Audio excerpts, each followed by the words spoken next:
I don't know this WebEx thing. I don't know if other people have troubles with this dialing in stuff. Okay. Well, please have a seat. We're going to call to order the public hearing for the Neighborhood Assistance Act Lime Art Association Program application.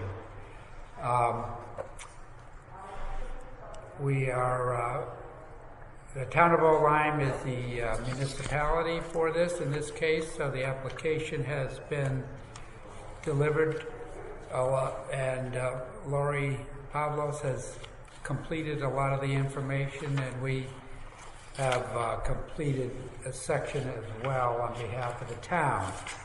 So I think the application, once we're finished, the application will be sent to the state of Connecticut. I filled out this part here. It's a great program, and it's supervised by the Department of Revenue Services, I believe. And as I understand it, the Neighborhood Assistance Act can guarantee up to $150,000 for a nonprofit organization. And the way it works is that the organization can sell tax credits to businesses, C corporations, and those tax credits the organization can use against their own tax payments through the state of Connecticut. So if, for instance, Eversource were to purchase $25,000 of tax credits, they would write a check to the Lyme Art Association for $25,000, and then they would be advised that they have that credit for their taxes. And so there's the Art Association really is the beneficiary of the funds that they raise. It's certain you have to go and hunt these C corps out and see if you can make your $150,000. I believe at the moment the town of Lyme will be in the mix for $30,000, and the State Historic Preservation Grant is another $13,000. Am I right to assume that those funds? Those aren't part of the. They don't count toward it? They don't count toward this particular program. Oh, all right. So the Art Association would need to realize the full amount, would need to identify corporations that in total would commit to $150,000, and that would this I think it was 2018 that the association did the shingling of the building, the exterior improvements, and this time the funds will be used for internal, the skylights, insulation, mechanicals, and doors going to the outside. So it's this hearing is to give anyone a chance to comment on it, and if either of you would like to say anything, you're welcome to do so. I don't know that our phone is working properly. It didn't seem to take the PIN number, but is there anyone on the telephone line? This is Rich Prendergast. Say again? Hi, this is Rich Prendergast. I'm online. Okay, good. All right. Kate Hewitt. Okay, so if anyone would like to make a comment relative to the Lyme Art Association Neighborhood Assistant Grant Program, please so indicate, and we'll give you an opportunity to speak. Would anyone else like to say something? Yes, this is Selectmen Mary Jo Nozel, and I'm glad to see the Lyme Art Association is back again. I fully support this effort. I thank you for all that you've done. We do this routinely, but at least it gives us an opportunity to thank you. and to show our support for all that you do. And very excited to again have the opportunity to support this effort. And if things go properly, when would your time period end when you solicit funds? Our timeline is, if we were to obtain the $150,000, our timeline would be 2 years from the November date. So it would be 2 years from this November. We would have to complete the project that money was solicited for. So Okay. So in terms of the funding, you could be soliciting funds during that same 2-year period? yes, well, the $150,000 won't cover the full cost of the project, so we'll be soliciting funding outside of this program, of course, and we also are beneficiaries of a grant from the town of Old Lyme toward our capital improvements every year, and we're very grateful for that. So that's just that's actually enabled us to plan this program that we're now trying to fully fund. Mm-hmm.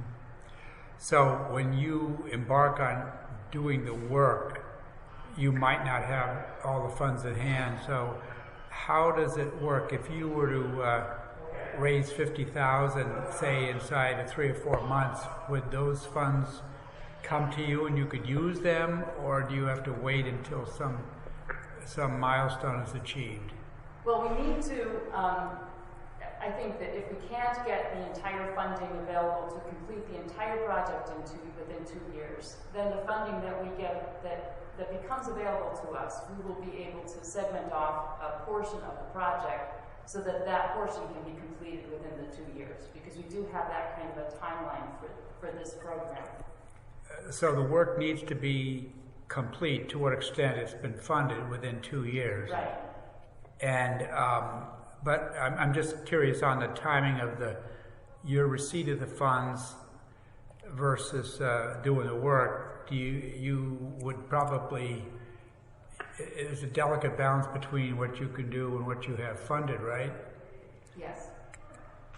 Okay, so It is. So if we really had a tremendous amount of success this year trying to find corporations who were willing to buy these tax credits, then we would know that we could try to ramp up tremendously, our capital campaign. We have to time this carefully, because, and then try to get the entire project done within 2 years. If we, it depends, and then if we find that it's tricky and we haven't quite found all of the corporations that are willing to buy these tax credits, we will chalk it up to a year of learning who to approach and who we haven't approached yet and we might want to try, and then we can pursue that the next year. But we can always, if we've gotten a small donation, we've gotten a donation from Eversource that doesn't come close to the $150,000. Yeah. But we can use that, of course, in preparation for the project to begin. So. Yeah. I'd also like to add, our building, our property is totally unencumbered, and we can certainly borrow any additional funds.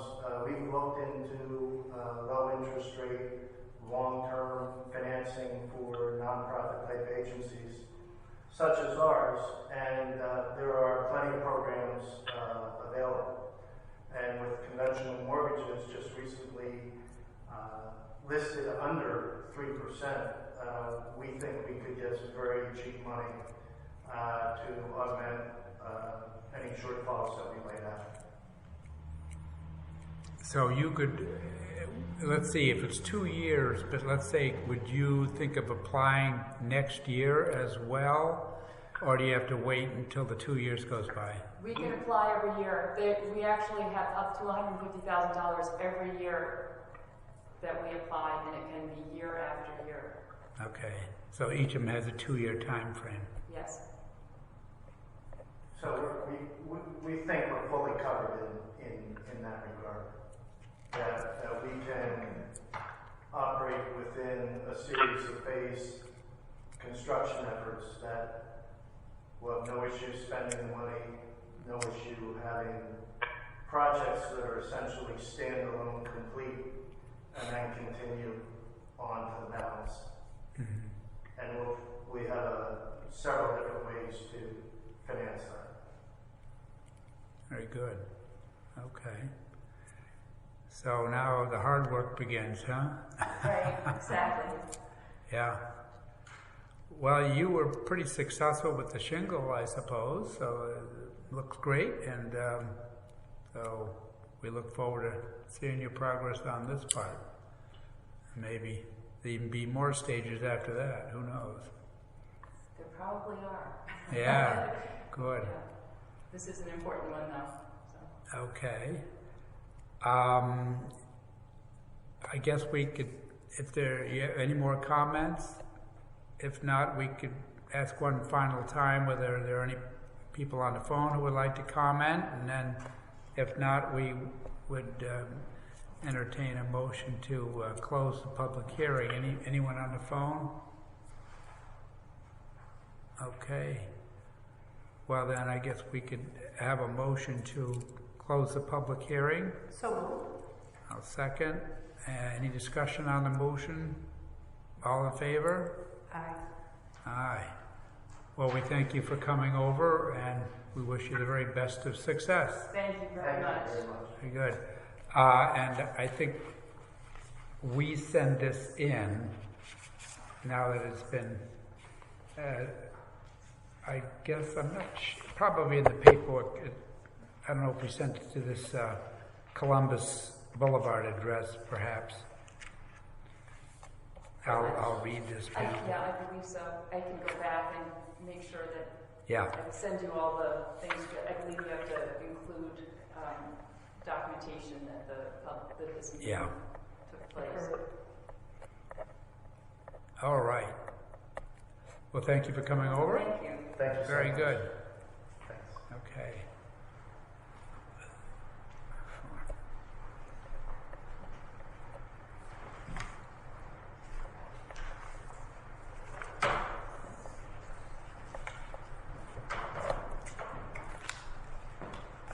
Okay. Rich, you're on the line, is that correct?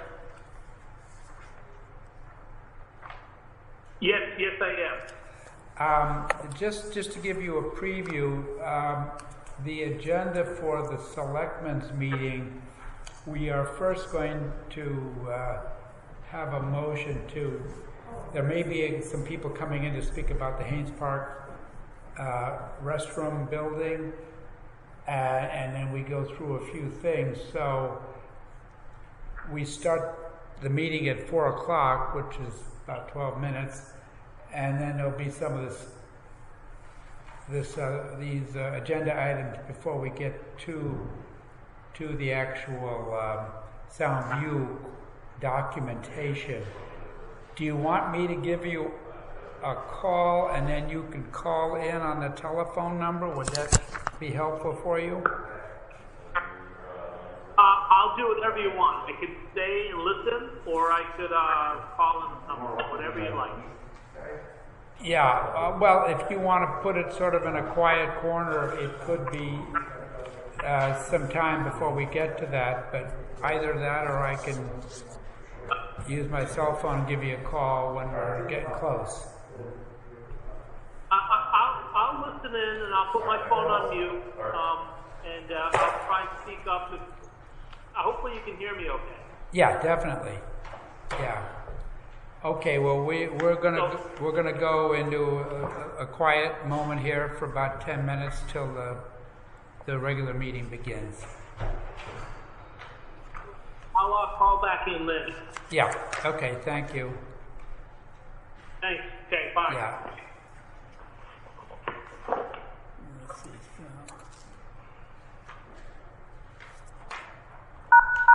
All participants have been muted. Okay, so we went through this.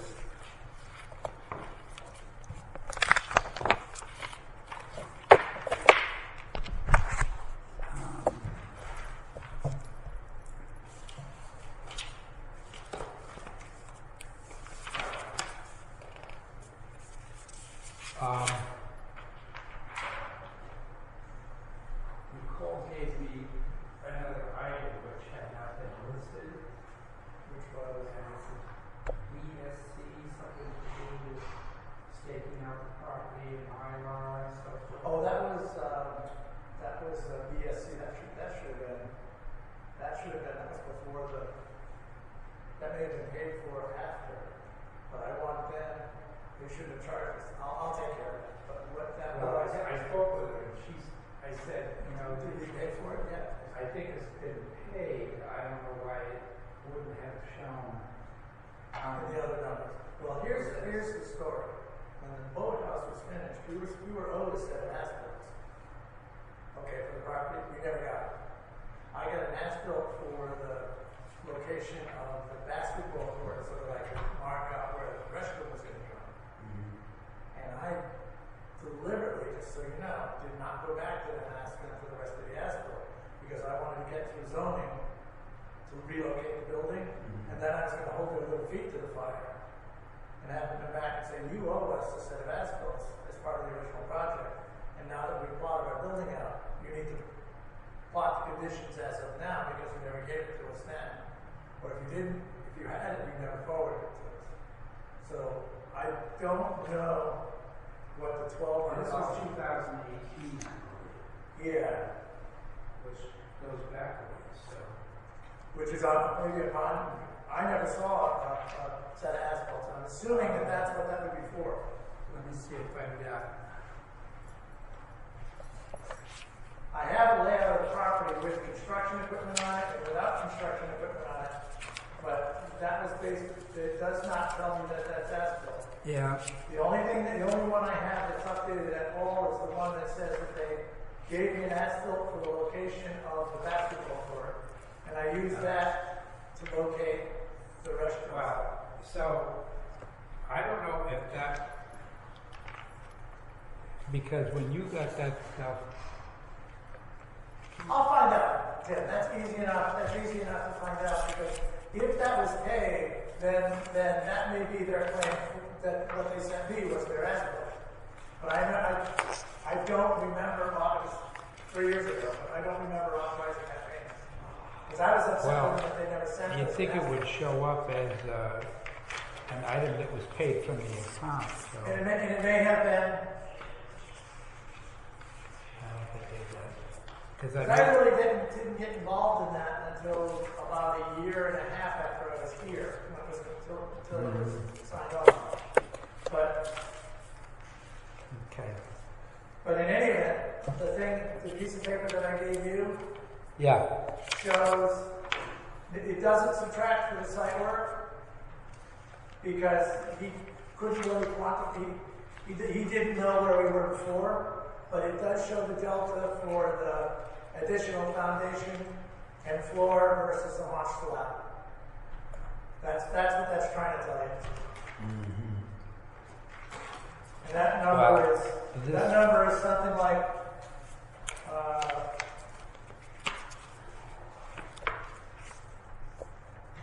but it looks like the number that we need is Yeah. 41,290 right for everything soup to nuts. because that includes that. Right, the Yeah. foundation piece. But I thought we might want to just see the actual difference between the slab. If we just put the slab in, and the addition to go Yeah. straight up, and the addition to go, and the rest of it's in the site work anyway because of the changing elevation to put the crawl space in, and then Yeah. you regrade the parking lot to get up to make the accessible loop.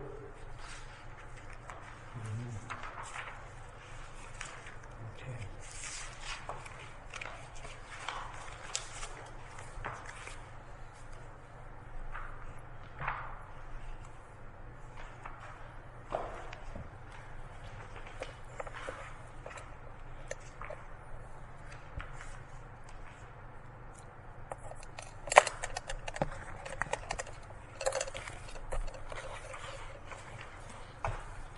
Now, Michelle told me that the camera has only 2 things on it, so it should be wonderful. Oh, wonderful.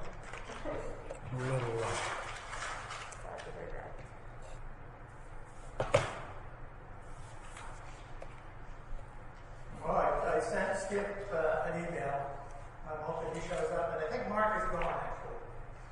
Oh, Well, that's not going to be here. okay. I talked to him last Thursday and he said I'm off next week, so that's what he told me. Oh, Whether he's here today or maybe tomorrow, I don't know. okay. And then tomorrow at 7:30. Tomorrow at 7:30. Yeah.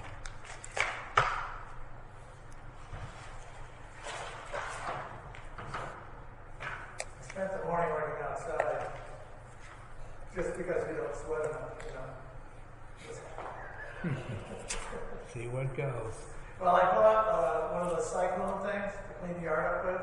Oh, I saw one at a yard sale and I bought it. And I thought this morning I would fit it to my tractor. oh. And I thought it was all, you know, plug and play and just put it together. Not so much. Oh boy. And once you get into it, you gotta stay with it, or it'll be just junk on the side of the house. So Oh boy. I put it all together, Very good. I took it all apart, I put it away for the fall. Guess that's working properly. I would think so. Okay.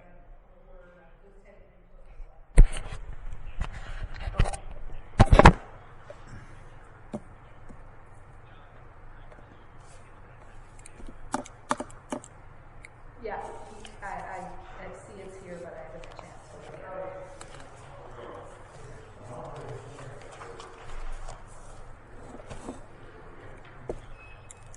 Okay. Oh, that Thank you. that fan in the back is going crazy again. Oh, in your room? And she is with the door open? Good afternoon, young man. Yeah. I don't have any of my paperwork. That's all right, I can get this piece of paper. That's absolutely fine. Maybe Okay. this one I want to give you? Yes. This one. Yeah. I'll give you a hell of a hard day. Thank you very much. Did you get my email? Did you get mine? No, I was running around, I just came here, I don't know if I sent you one 6 o'clock this morning. This year? Oh, I thought it was something that was, I'm fired when I first. Basically said, oh, you did your work. Also, this is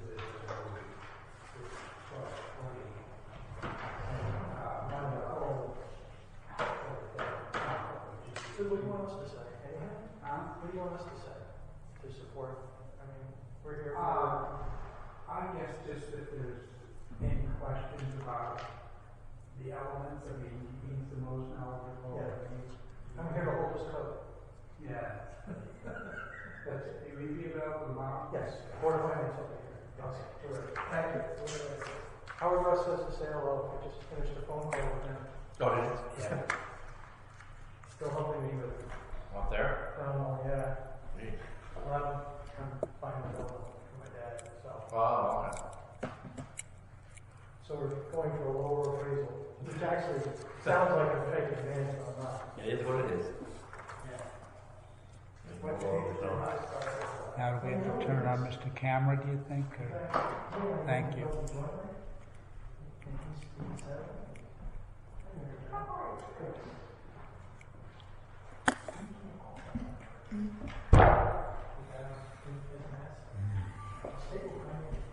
Oh, yeah, that's right. Yeah, so it's better you should give it to you, or that's how it's works. Hey, John. Mr. Butler. So what's your review of If you got 6 feet, you don't have to work. You got 6 feet, you don't have to work. Okay. Yeah, customers like, I don't think so. I wonder if, So I think, you think so? I wonder if Stenhauser could. What? I was gonna say, of course, Maybe take a second. outside. I Fortunately, don't know why it's busy. there was no evaporate, no control. Okay, 1 minute. Anybody up there worse? Tell us the stuff? No drink. Take your own. Oh, there's like a snack shack. That's not a little bit, yeah. They grab a hot dog and I'm not drinking. I bought a cycle, one of those things that food your leaves up and stuff. Oh, yeah? They go on the back of your tractor. Yeah. I found it was on the grassy hill, it was a yard sale. Look, it was used once. So I yelled out the window, told everybody to do it for her. She told me I was not. I was working at a friend of mine's house on the corner, and I was like, trail. I came back, I said, it's still there. I came back up there. And you're on the number 42. And finally, she said, you show up in the cash register, it's like, oh, I spent all day. Okay, the clock has turned to 4 o'clock.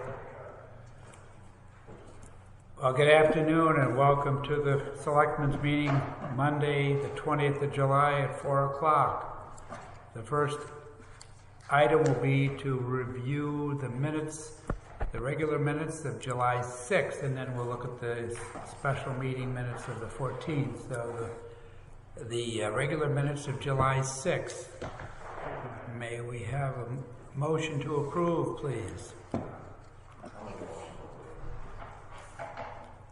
Second. Okay. May we have discussion?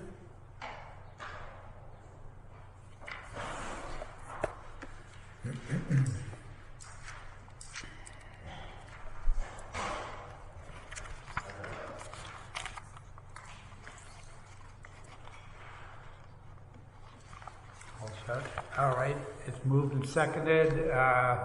All in favor of the minutes of July 6th? Aye. Aye, very good. Thank you. Now we'll turn to the minutes, the special meeting of the 14th of July. May we have a motion for that, please? Second. Okay. May we have discussion on them? I have a question. In the discussion about the fireworks, there was a moment in the minutes where you indicate that the state asked if we might have 2 viewing areas. And I'm not sure I understood that from our discussion because both Chris and I felt that the way it was presented, it seemed like it was skirting the executive order. So the way the minutes were read, it indicated that the governor's office staff asked you that. So did that suggestion for 2 500 group viewing areas come from the governor's office? Jonathan asked whether there might be 2 viewing areas for the fireworks, and because of the road that goes between the 2 parcels, I said, I think we could make that conclusion. And I said, I will send you the schematic, which I did, and so he initiated the concept that if it could be 2 separate areas, I think what he had in mind would be to have perhaps a snow fence or something that could be erected that would make it more than just the way it is at the moment.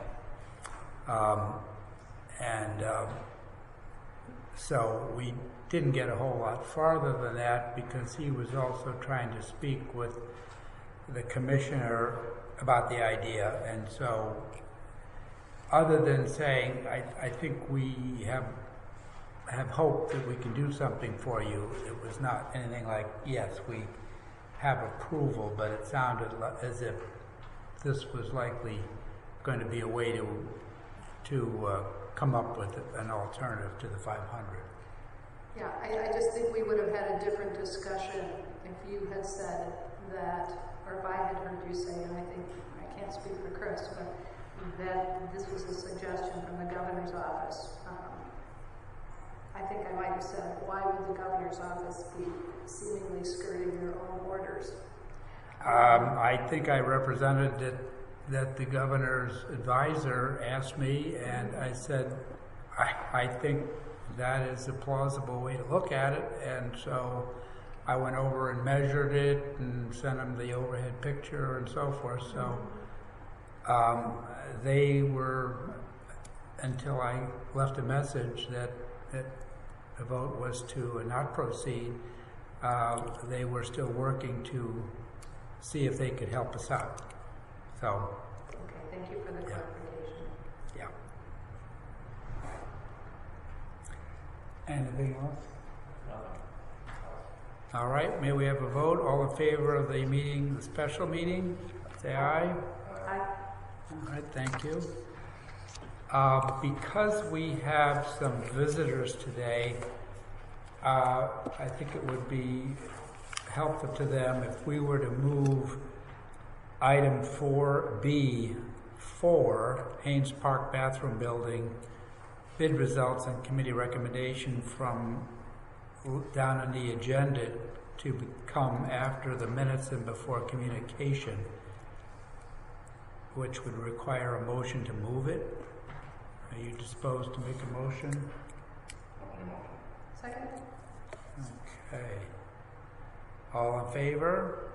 Aye. Okay.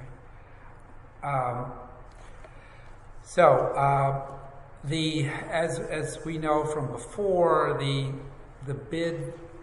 bids came in, and the bids plus the water system cost and so forth were in excess of the money available. So since our last meeting, the committee met and reviewed the particulars. I think there's one additional change, which for what I on my spreadsheet here I call the pre-bid expenses, the BSC Mylar of the property. Apparently BSC did some work to stake out, and I'm not 100% sure whether it's all, I don't believe it's all relative to the bathroom facility. I think it's perhaps the property, and maybe there's some aspect bathroom, but anyway, that $1,220 has been allocated from the original $150,000, which reduced that amount available for the project for obviously the construction. So as we look at this spreadsheet, source and use of funds for the Haynes Park Restroom Building, you can see we have the original $150,000, which was in the budget some time ago, and it's been carried over. And then rather recently, we moved the $31,675 from the boathouse account to be available for the building. So that created a gross pool of money of $181,675. As you look at the pre-bid expenses, you can see a variety of things that were done, a lot of them having to do with the well. As we know, the well was not producing much water, and various hydrofracking and so forth was trying to get the well to do better, and that met with limited success. There were other permits and environmental work associated with the future demolition of the old building and the temporary power and so forth. So there were, from the $150, $8,707 came out of that fund. We know that the low bid, the apparent low bidder, he provided a quote of $192,258, and you can see the four elements of his bid. In addition, the water storage system, which was not part of the contractor's duty, has a cost estimate of $11,600, and then the contingency 5% for the whole project is rounded to $10,200. The demolition of the current bathroom building there are no additional costs associated with that are listed, but Public Works can demolish the building, but there would likely be some transportation of the concrete block material that can probably be disposed of for free, but it needs to be transported. And then also the roof part of the building, and probably some other aspects of the building, such as some of the electrical and so forth, that that would be separated from the concrete as well. But we do not have a figure for the anticipated cost of removing that building. Public Works can do the actual knocking down of the building and perhaps putting it into these roll-off containers, but they'd have to be transported. So I don't have a number for that. So whatever it would be would have to come out of the contingency line. If you take the use of funds, you come up with nearly $223,000, including the contingency, and that, as compared to the source of funds, is a shortfall of $41,290 if you round it up to $42,000. So that's an attempt to quantify where we are with the funds that have been allocated and the likely costs. Phil, do you want to say anything about? Yeah, I'd like to speak to that. Yeah, if you want to come up, we can swing a microphone so you can. All right. Phil Parkak is the chairman of the Haynes Park Restaurant Building Committee. You want to bring a chair and be comfortable? I'm already standing, I think. Okay. A couple of things when the bids came in. One is, as the project developed, the project, especially the issue with the water, became paramount for success of the property. And once the water storage requirement was established, we needed a place to put it. And we looked at alternatives, and the best place to put it was underneath the building. Once that happened, we got away from just pouring a slab to making a foundation and a crawl space and putting storage tanks underneath that. That changed some of the grading of the property, and there are also some drainage issues on that property that have been there inherently, where it drained across the basketball field and a bunch of other things. And once the building elevation changed, the site work scope changed slightly, and also the drainage off the property changed, as well as the additional cost for doing a whole foundation versus just doing a slab. Once we did the slab, we had to do an additional floor to make all of that work. So those costs were, in essence, really discussed, but not quantified fully in the design process. We were hopeful that the numbers would come in and be low enough that it wouldn't require that much additional funding, but the truth is, they did, and we do.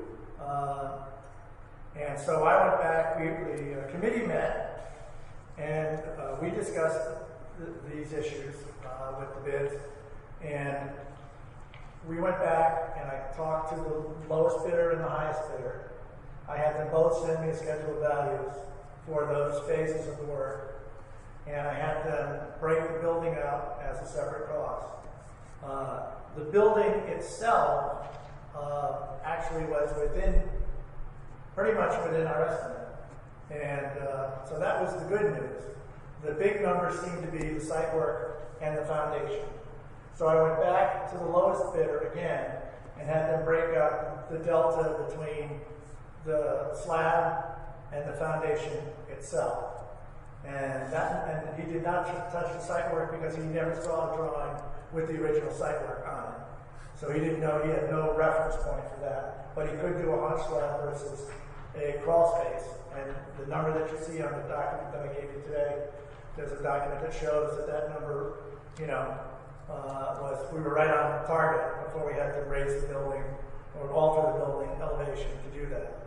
And in that site work, we had to change the elevation at the parking lot to meet ADA, so that we had an accessible route from the parking lot to the restroom and also to the rest of the site. So those are the things that really impacted the cost that were sort of unanticipated. They were anticipated, but the scope of them was underestimated. The committee met and we made a motion. Should I read the motion? That's fine, sure. We made a motion that the Haynes Park Restroom Committee recommends to the Board of Selectmen and Finance the appropriation of an additional amount of $42,000, we said, to fund an unanticipated costs related to site work, ADA compliance, and water supply issues. And the motion was seconded and moved, and that's why I'm here talking to you this evening. And then there was a second motion made as well that says, upon approval of motion 1 by both boards of Finance and Selectmen, the Haynes Park Restroom Committee recommends the award of the contract to the low bidder on Royce Construction of Norwich in the amount of $192,258.00. Contingent upon, I have one thing that I have to do. I did have references, and I did check some of the references, but I asked them to give me authorities having jurisdiction, folks that I could call for references. So they sent me, they've done work for Eastline, they rebuilt the boardwalk, which is a $2 million project. They redone some work for the city of Norwich and for the town of Groton. So I have not called those folks yet. I will call those folks and get feedback from them. But that's why this last line is in here. The last line is proof of the amount, and then it says contingent upon due diligence approval from the town of Online facilities manager and building official. So Mark and I will want to call those folks and get their feedback because their investment is in the product, not in the profit. So both those motions were made and seconded, and here tonight looking to get that funded so we can move forward with this project. Thank you for your time. The committee considered any possible adjustments to the contract that might make the building less expensive, but didn't really come up with. Nothing was really viable. We looked at putting a ramp in and putting a deck in and eliminating the sidewalk. We looked at relocating the water storage. We looked at the thing that really threw a monkey wrench and drove this whole thing was we were going to drill another well, and you've probably already heard the story, but we were going to put another well in. Unfortunately, if it's a public water system, it has to be drilled to bedrock. So that defeated the purpose of putting the type of well in that we wanted to put in, where we could actually get water that would satisfy the needs there. We are still going to investigate a separate source of water, potentially, for watering the boats and doing that stuff, where they can use water from the lake versus the building. The storage that we have is more than adequate for the building. Where the shortfall is when folks wash boats and do other things with the water. So that's where we are with that, at least at this point. But that's further down the road and separate from this project, but that's where we landed with that. So you're not going to need the gravel pack well then? Or is it gravel pack well? That is not going to be a gravel pack well. That will probably be, the gravel pack well is what we did to invest in. We got blown off by the state. Okay. We filed an application, started to do engineering work. We spent that money trying to get a better source of water. And the well driller told me that it would work. And the state said you can't drill that kind of well there because you have to be 200 feet from open water, and you have to be 100 feet from any place that uses salt. The only place we could stake it on the property was too close to town woods and too close to Route 1, where the salt from the DOT and from the town would get to it, and we weren't far enough away. So there is another alternative for an engineering survey that I got a quote on that, but that was north of $25,000–$30,000 with no guarantees. So that's why we went with the water storage as the alternative. So you're going to leave the crawl space in then? The crawl space stays in. We're going to store about 800 gallons of water, actually about 790 gallons of water. And it will pump overnight, fill the tanks, and there'll be a booster pump that services the restrooms during the day. And then overnight it will fill up. We only use about 240 gallons a day of water. At least that's what the math told me. Sorry, Chris. No. So if you only need 240 gallons of water a day, why is there not enough for That's washing an the boats? That's an average. That's just was a running average. There are days we use 600, 700, 800 gallons of water when it's occupied, when it's really occupied. Okay. The contingency of 5%, 5% of 212,400, and then it says 10,200.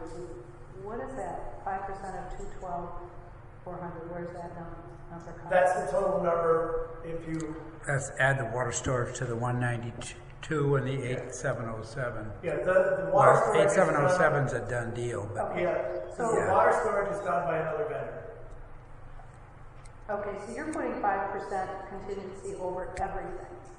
yeah. Not just, is there contingency in the Weiss bid though? Because No. I don't see that here. No, that's their bid. There's no contingency in their bid? No, their bid is their bid to perform work. That we have received the bid for that amount. Do you feel comfortable that there's no contingency in their work? That's not what she's asking. So the 212 number, Yeah. that's including the Weiss bid, so the 5% overall is covering the Weiss bid. Weiss as well. That's Yes. what I was asking. Yes, the entire number. I thought you were talking about their bid specifically. Technically, we could have not applied the contingency to the 8700 because that's already been paid for. But, you know, it could come in handy. It's a pretty close. 5% is pretty close. It's a hand grenade. Yeah. To cover the transportation of the car. Yeah. Okay, so yeah, so it's a little bit of a slushy number there in that regard, but I just want to go back. Their bid of the company's bid of 192,258 does not include, they did not bid any contingency on their project. So if any of their work comes back needing some overage, where do you, We would take it out of the contingency money. and do you think there's enough in that 5% to allow for that, since you're covering the 8707 too? I think we're in pretty good shape. We wrote a pretty tight spec for the work. But we left it flexible enough for choices of materials, but I think the actual nuts and bolts, it's a restaurant, you know what I mean? The nuts and bolts are actually, I think, pretty tight, and I think we'll be fine. Okay, because, you know, I just want I know. to make sure we're clear that the 42,000 is enough and allows for any overage in, well, we have a zero number for anything for the transportation. Right. And as Skip Sibley pointed out, there should be enough in maybe the 5% because it covers the Yeah, the pre-bid source of funds. The cost for that will be to haul away the dumpsters with concrete and What would you're pretty close to this stuff. What do you think that restroom building, how many, you would use a 100-yard dumpster for that? Well, blocks, it's all concrete blocks. It's all concrete blocks. You can crush all that stuff Yeah. down. Well, that stuff can go to B&L over there. Right, They- the slab's gonna be a little harder. Slab's going to be a little harder, and the wood stuff, the construction debris. It's like it's all C&D, so Yeah. the slab, depends on how much you can crush it out. But, I mean, their trucks ought to be able to haul some of it, at least a concrete block. I mean, it's not, Would- but, yeah, you can get a But if you couple were to, dumpsters there. if you were to have, say, you know the building, would that fit in a couple of 100-yarders? A couple 30 or 40 yards. A couple of yeah. 30 or 40 yards, yeah. Yeah, sure. Probably two trips, you know, fill one, take it away. So, Fill the other one, come back, swap them around. Because the block's gonna, crush Fall out apart. pretty good. and that would, you could go over to B&L and get rid of it for nothing, right? All of it from, all of it's transfer. So it's just a hauling, and Should be then under drain. would the other stuff, would you, rather than send it to Willie Waste, would Probably that? bring it up to Calamars. Yeah, And I don't know what they are, so. yeah. It's just some trusses and no Yeah, it shouldn't insulation. be that much. I mean, you can probably put it on 20 yard can. Yeah, I think Just a roof. it's just a roof, and if you turn it sideways, it's like 18 feet wide. The dumpster is 23 or 24 feet. It'll fall right in the dumpster. You know, I mean, do I see that there's an expense associated with it? Yes. Do I see that expense being more than $1,500 to $2,500? No. Because we're Oh, it getting should be under that. yeah, but I'm trying to be, you know, If we're just paying typically. yeah. And then there'll be some time probably charged from the guys for you know. Okay, so you have a contingency then over the entire project, including funds that have already been expensed, Right. which is kind of interesting, for $10,200. That should cover any additional Unanticipated. unanticipated expenses. You know, and if I were the Board of Finance, I'd be a little wondering about whether that was fair to put contingency on already expensed expenses of. Well, the truth is, that there's a little piece, there's a $1,200 there, there's a $1,200 item there for the engineering firm, BCS. BCS. BSC, Robert. BSC, yeah. They owe us an as-built drawing for the site. That may be a fee for that work. I have not seen that as-built, so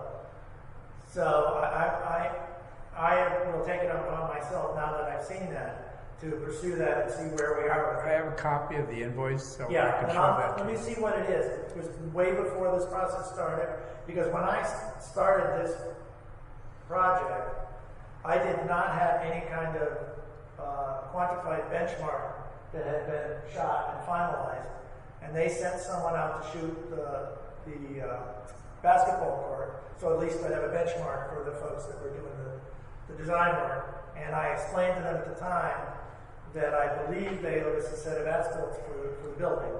So I still would like to pursue that. If the $1,200 cost is associated with that, then I'm fine with that.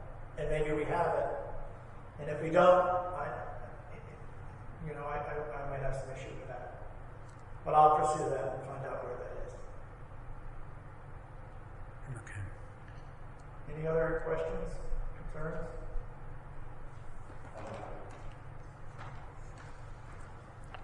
Anything else from committee? No, I think that it's kind of questionable whether you put contingency on expenses that the town has already I understand. But my feeling, Mary Jo, is when we talked about this, I usually do it a 10% contingency. So. And that would make me feel like, okay, that makes sense. But in the course of the discussion, because some of it is on stuff that's already been expended, I still have that money. We know those figures aren't going to change. So that money really gets lumped into the end of the project. That's all. Does that make sense? It's a not to exceed kind of thing. Yeah. Okay, so is that the vote that you're looking for, Tim? That not to exceed 42,000? I think that we would, our motion as the Board of Selectmen would be that we have heard the vote of the committee, and if the Board of Selectmen are disposed, we would recommend to the Board of Finance that they endorse the approval of appropriating $42,000 for this Haynes Park restroom building. If they agree to that, then I think under Executive Order 7JJ, it comes back to us during the time of COVID to act in the stead of the actual town meeting, because it's in excess of $20,000. And we might have to do a special meeting if 2 weeks is too long to wait, and act in that sense. Yeah, well, regardless of which board has to give the final okay, I'm fine with that motion as long as we say not to exceed 42,000. Yeah. I'm fine. Okay, so the motion would be that the Board of Selectmen recommends to the Board of Finance the appropriation of $42,000 to augment the money on hand for the Haynes Park restroom building, and that should the this would be a not to exceed amount, and should the Board of Finance agree, then we would need to convene yet another meeting, be it the regular meeting or a special meeting, to approve in lieu of the town meeting during COVID. Second. I guess I'm making a motion, right? I'm making a motion? I'll make the motion All again. right, then I second. Okay.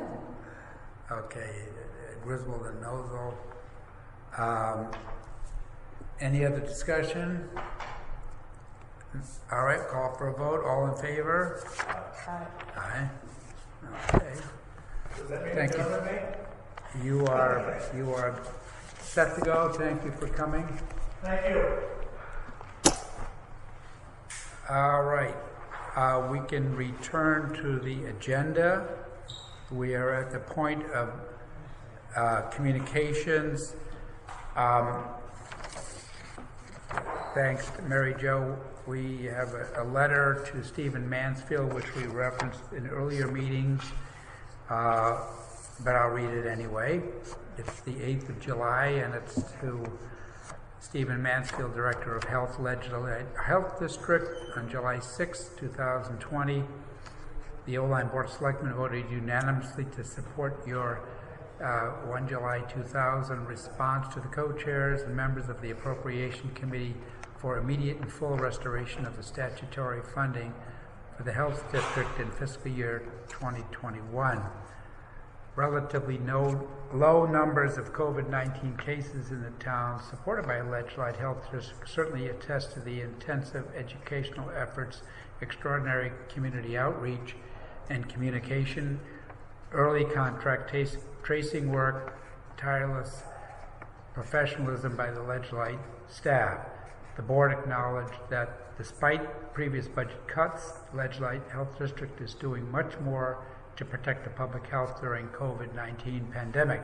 The 8.5% budget reduction for Ledgelight is a potential fiscal burden to the town supported by the health district. It is a reasonable concern that the draconian cut in the pandemic will affect the public health services, and it's a reality that town budgets are stressed due to the ongoing pandemic. Additionally, the board would like to see other towns in the health district join Old Lyme in requesting full restoration of the $1.85 per capita statutory funding for the health district, and request that the state officials engage with Connecticut health directors regarding the future equitable funding for the public health infrastructure.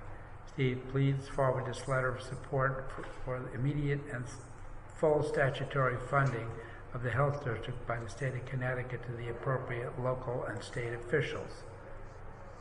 So I'm sure he has received this by now, and hopefully that'll help. So thank you for sending it out. Yep. The second item has to do with Eagle Scout. Alec Russell, who lives up on Jericho, he is actually a Eagle Scout with the East Lyme post, and so they asked whether we might have a parade for Alec in lieu of the not having a true ceremony. Eagle Scout ceremonies are really quite amazing, and due to the pandemic, he wasn't able to have his. So a great number of people from Old Lyme and East Lyme amassed on Lord Meadow, and some fire apparatus and so forth joined in and paraded around, and I think the family enjoyed it, and she sent a very nice thank you to us for helping out, and we thank her for doing that.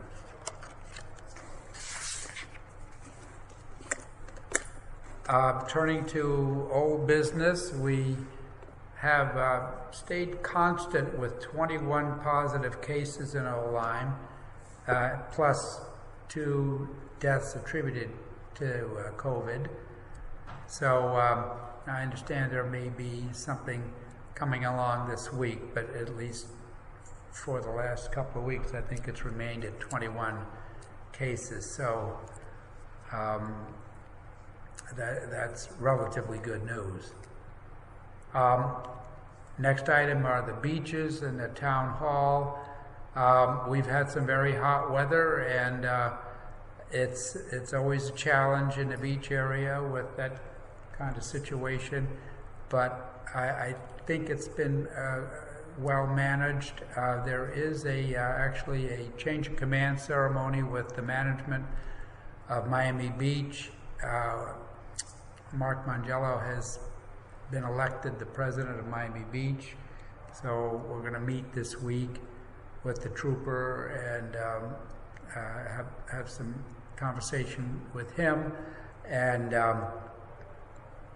so as I say, it's a tough one. I think I'm hearing back that the permitted parking lots are not parking at 50%, and so I think we were hopeful that the rangers could go around and do car counts and understand exactly what's going on, because we're depending on the permitted lots to do their 50%. The town's trying to do its 50%, and if people are starting to just park willy-nilly, that doesn't help the situation, particularly with these hot days.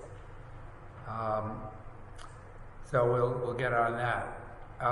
We are working our way through the parking tickets. It takes quite a while when you have probably 100 or 200 parking tickets and other violations, so we're making our way through that. Concerning the town hall, I think things are still working very nicely with our rangers at the point of entry. That really helps out a great deal, and I think people I think our townspeople are doing a great job at not coming in to do the routine bill payments of taxes and dog licenses and so forth. So we thank people for helping out on that. I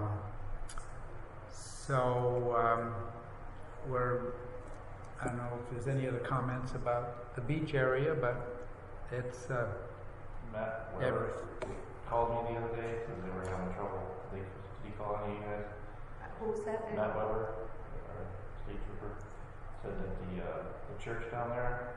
Oh, right. They were charging for parking, allowing people to park and charging them. Yeah. They've done that before. About it? Mm-hmm. Under previous resident state troopers. Yeah. So how would you handle that? Well, I got word from the trooper that there were some very serious parking tickets issued, or citations issued for that. Okay.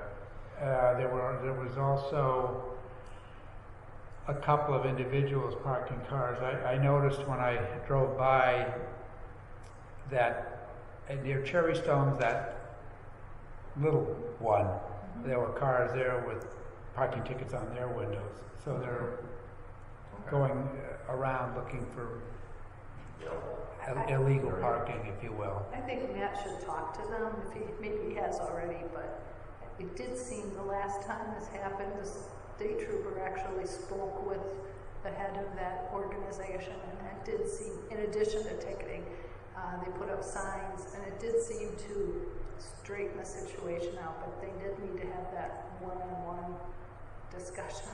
Yeah. It sounded like he was going to. Yeah. Okay. Well, if it's a common tendency with the church, we need to discourage that, and one way of doing that is a fairly hefty fine for that kind of operation. So we'll try to get to the bottom of it. Tim, one of the things on the permitted parking lot that maybe it goes back to May, we discussed here, the permitted parking lots, they pay for 100% of Correct. the permitting. Did they know that the request was going to be, or the guidance was going to be, to only park 50%? Yes, and the word was that depending on how the summer went, if it stayed at a 50% for the summer, we would likely return half of their fee to them. It's always easier to return money than collect money. So had the governor or some other entity said, we're back to normal, you can let them park, then trying to collect the extra fee would be quite challenging. So it was with the understanding that we'll see how the summer goes, And I would say that's why I was interested in documentation, because if we have a chronic over parking situation, I think that would be reduce one's chances of getting a refund. But I'd rather that they cooperate, because the residents are cognizant that it's very busy, and we all know that in addition to the permitted lots, there are individuals who park cars in their own yards as well, and so it's hard to monitor, but it's really for the good of the community that we're trying to limit the number of people, and this doesn't help, so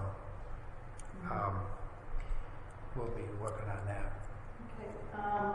I noticed that the picnic tables are now down, and people were allowed to picnic on the tables. We had lifted them up initially. Yeah. When we were locked down, I guess, quarantine. So what was the decision making for that, and what is the protocol for getting those tables clean? I think I spoke to Dave Roberge this morning, and he is recommending that they not be available. He says that the restaurants have that they have seating and tables and so forth, and by having these tables, we have people without masks and clustering around the tables. He said it's not a good recipe for what we're trying to accomplish. So it's his opinion that that gesture of making the tables available is a mistake.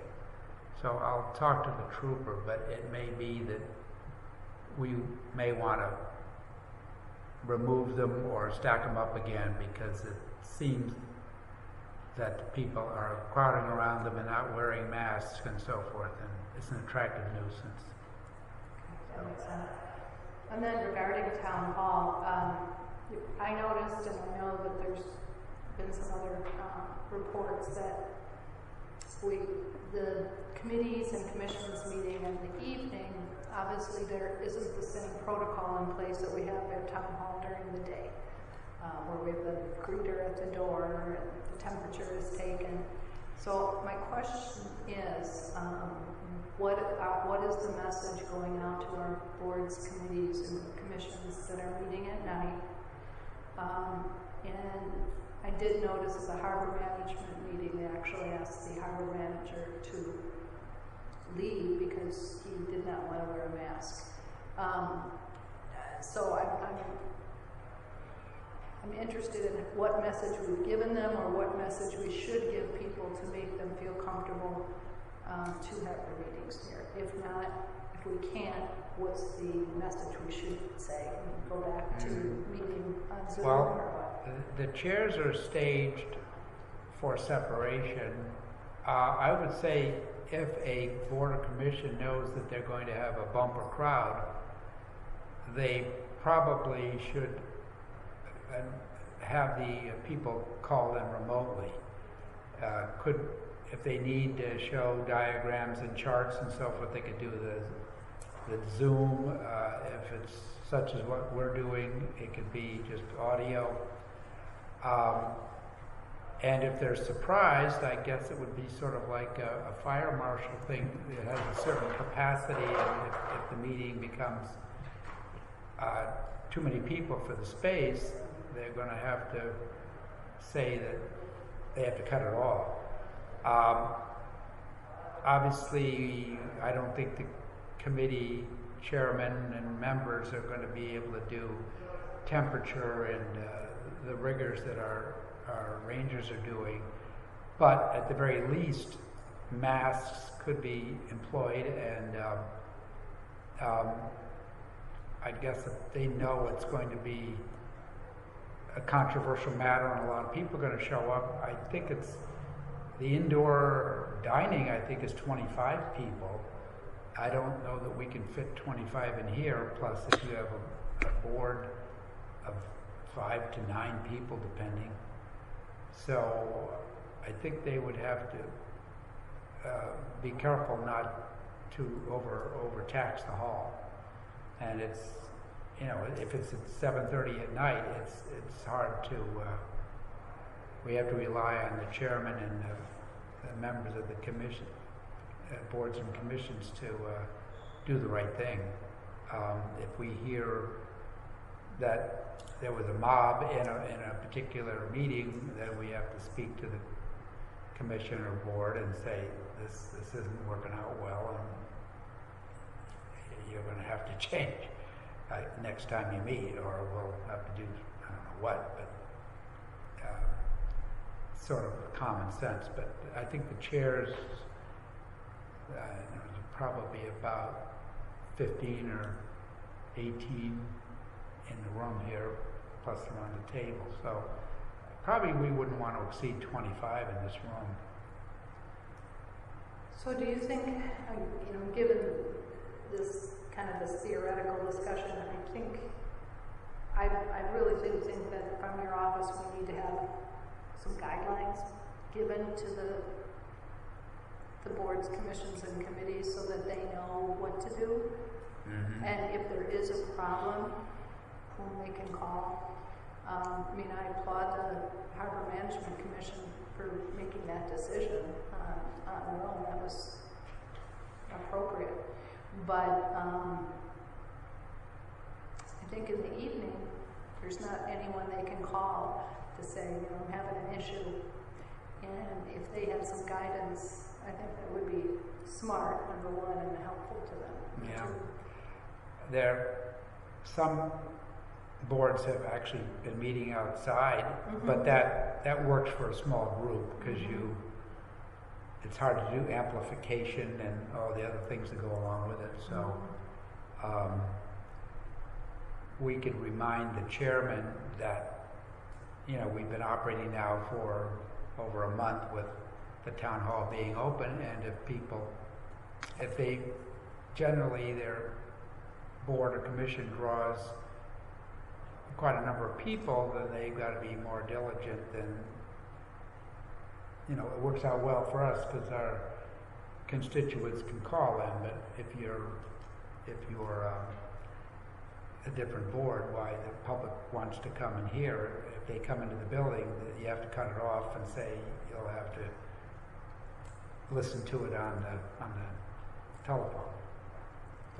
So will your office put something out to the chair? We can remind the chairman just to say, if you've had a problem, let us know. We'll try to help you with it. But it's up to the chairman and the board to, if they suddenly have a big crowd, they have to cut it off and tell the people coming in that they'll have to go home and listen to it on their phone or on their cell phone from their car or whatever else. I don't know, but we can't have them standing around in the wings here. So. Yeah, and I would think our emergency management director could give some guidance as to what should go out. And maybe I can have Michelle send up a little notice to everybody. Yeah, that'd be great. Thank you. Mm-hmm.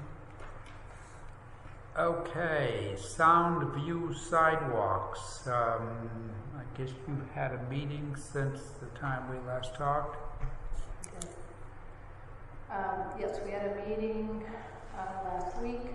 Our next meeting is Friday the 24th by WebEx at 10 a.m. The meeting in general, which was a review of the project to date, and we reiterated as a committee agreements that we supported in preparation for getting the project manual, which includes our bid documents, put together, and the community outreach effort. In the process, our design engineer is part of their proposal to the committee, and they were the winning bidder, including them putting together the bid documents. Those documents have to go through a legal review. The good news is they are based on the previous documents of the earlier Soundview project, so I'm hoping that this iteration goes quicker. So those will require a legal review. The design engineer is also drafting the temporary access agreements, which we'll need for the homeowners on Hartford Avenue that allow for work to be done basically on their driveway for the most part, aligning their driveway to the driveway aprons. So for example, if their driveway was grass, then the grass will be used to align their driveway to the apron. If their driveway was paved, then some bituminous pavement will be used. So I'm trying to remember what I saw in the plans, but I think the most that I saw as far as on the driveway that the company, the construction company would go on is like maybe a foot, no, not a foot, like 10 feet to 12 feet. So not a lot of work has to be done on their property, but if they allow it, we need them to sign off on these agreements because it will make everything look nice for them. So we're hoping when we have our outreach that they would want that done too. And that's the cost of that the project is taking on. So those temporary access agreements, which are based on the ones we used in the other Soundview project, which we got full compliance with, those are based on the same ones. So I'm hoping those are okay with our attorney. And we may need some easements, 1 to 3 easements. And this is an area I'm just trying to learn about more.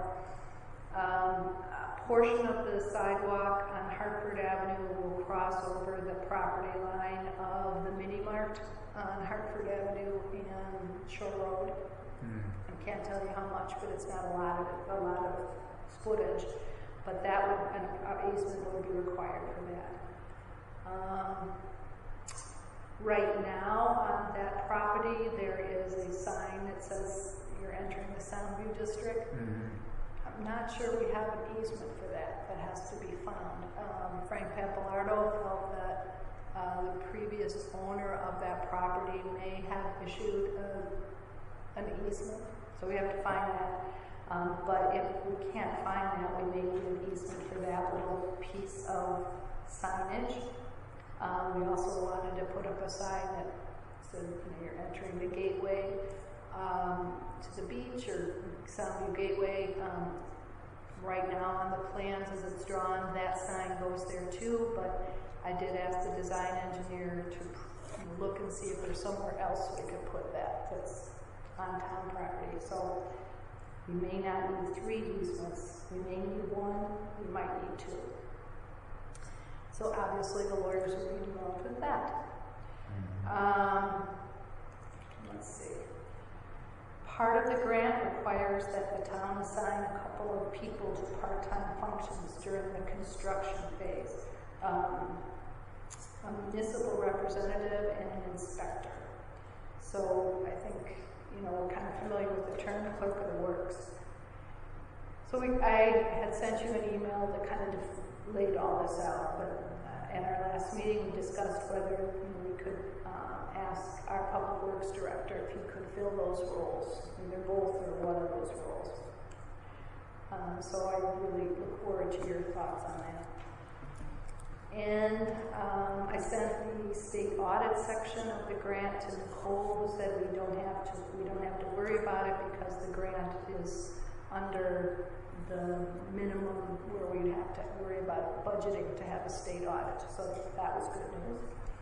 And finally, we're working on the community outreach portion, talking with our zoning official. He suggested, especially in COVID, that we put a copy of the plans up so that people could come in, 1 or 2, a couple, for example, could come in and look at them here in Town Hall. And then we're putting together individual packets of information for the homeowners so that they can look at their information.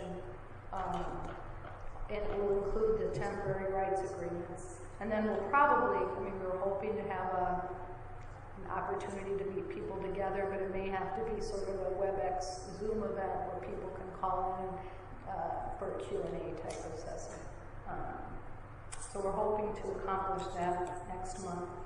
And then finally, we're still waiting to hear from the state on any concerns, things that maybe weren't considered for the shore road portion between Crossland and the police station. At our last meeting, it looked like we were worried about signage of some of the businesses. It looks like Teddy's Pizza sign is going to be okay. It's not in the state right of way. There's a couple signs that are, and the state would require those to be removed and given back to the business person. So I think what used to be Pizza Plus's sign is one of them, and the plumbing sign by Dimitri's is in the state right away. Those are the first two that come to mind. So that's where we're at. Our next meeting, I'm hoping that we may have feedback from the state. They're still on, COVID work schedule, so we're hoping that we get some feedback, and then we'll get another budget estimate as to where we are. 2 meetings ago, and I think you were on that call, we got a rough estimate from our design engineer, and given everything that we want to do, we are over the guideline, or over the grant amount. I think it was over 100,000. So, it's worth finding out if the state has any other requirements too, and then we'll have to see how far we can get with the 400. You'll have to make some decisions. Yeah, I had a conversation with Mrs. Portalance about, and she represents that the homeowners on Hartford Avenue, with the low properties in particular, and through that area, haven't had a visit from the engineers. Do you know whether or not BSC has actually talked with individual homeowners? They have not. Okay. They have gotten letters, and I personally have spoken with Mrs. Portalance 3 times. Yeah. So, and she was actually on our last conference call. She Okay. wasn't, Well, but no. would it be feasible to have, say, a Saturday session where I suppose if you were to be on site, that's going to take a long time. I don't know. There are about how many houses that are in that stretch, I guess, between the Easy Mart and Bocce, maybe 10, 12? Yeah. About 12, yeah. I don't know whether, trouble is, I suppose, if you were to have a session in the community center, then if you have a husband, wife, and other people, you couldn't quickly get out too many people. But I'm just wondering how, before we go too long, I remember the public outreach idea was to have people actually could talk about their specific situations. I know she talked about the width of the sidewalk being 5 feet, whether that is a requirement or just an idea, and of course the strip, the 2.5-foot strip, was for the trash carts, and she was saying that the mailboxes are really not an issue now, but we're going to make those holes for the sleeves, I guess, and any kind of signage might go there. So it's 7.5 feet wide. Whether there's flexibility in making it narrower to keep it away from her house. I tried to point out that if the sidewalk pitches toward the street, it actually would reduce the amount of water that would otherwise go into the property. Plus the lip along the edge of the apron would be high enough to guide the water down the street without having it come in. But when we talk about public outreach, how can we give these folks an opportunity to understand what's happening with their specific property? And I guess the only way you could do that would be to go to each one, but that could take a lot of time, because once you start talking with someone, it could be 20, 30 minutes per. But if we haven't had a conversation with them other than in writing, there's probably a lot of unknowns for them and misinformation, so I don't know how we attack that properly. Well, obviously, that the intent was to have an outreach session, hopefully on the weekend when they're visiting, Yeah. and the Shoreline Community Center. But COVID hit us here, and so the discussion we had at our last meeting was to again have the general plans here where people could come in, and maybe we could even set it up for certain times. We discussed maybe one or two of the committee members could take some time to be here also. So we could talk about it that way. Also, if we wanted to, as I indicated, we would send out packets with information, and then we were going to have an opportunity like a WebEx or a conference call where we could all talk about the issues. I don't know that we could have a large group meeting and people feel safe at this point. Unless you could have, say, a morning of 3 homeowners, something like that, and try to cycle it in small groups where it would be more of a customized presentation as opposed to having a bunch of people and then they start becoming talking about each other's problems. I don't know. Yeah, no, I think that's a good might idea. We could talk about that on Friday. Yeah, I think that would be very valuable because if they haven't had, because if we're trying to do this work before the end of the year, started anyway, right? Maybe. Hopefully. Toward the end of the summer, if people are no longer focused on Lyme, we might miss the opportunity to meet with them. Right. Now, I think she mentioned that some of the properties are rented to tenants, so the owners may not be around that much, and so I don't know how you handle that. But We still need the writing, everything in writing. Yeah. Because they're the ones that would have to sign off on anything. Yeah, and when you talk about Shore Road, I remember they did a lot, BSC had a very interesting graphics as to what it would look like.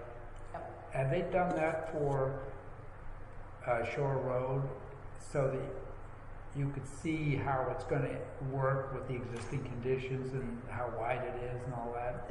That was the discussion we had, that we would have that kind of graphic available for people to take a look at. Or the committee even. Have you all had that opportunity to look at that stuff? I think what we saw was basically where the right of way is. That's as much as we've had because until now we have to find out if there are any deal breakers with the state. What do we have? How far we can go? Okay. Yeah. But the other thing that Frank Pappalardo mentioned in our last column is, as far as other outreach that's happened other than our recorded meetings, etc.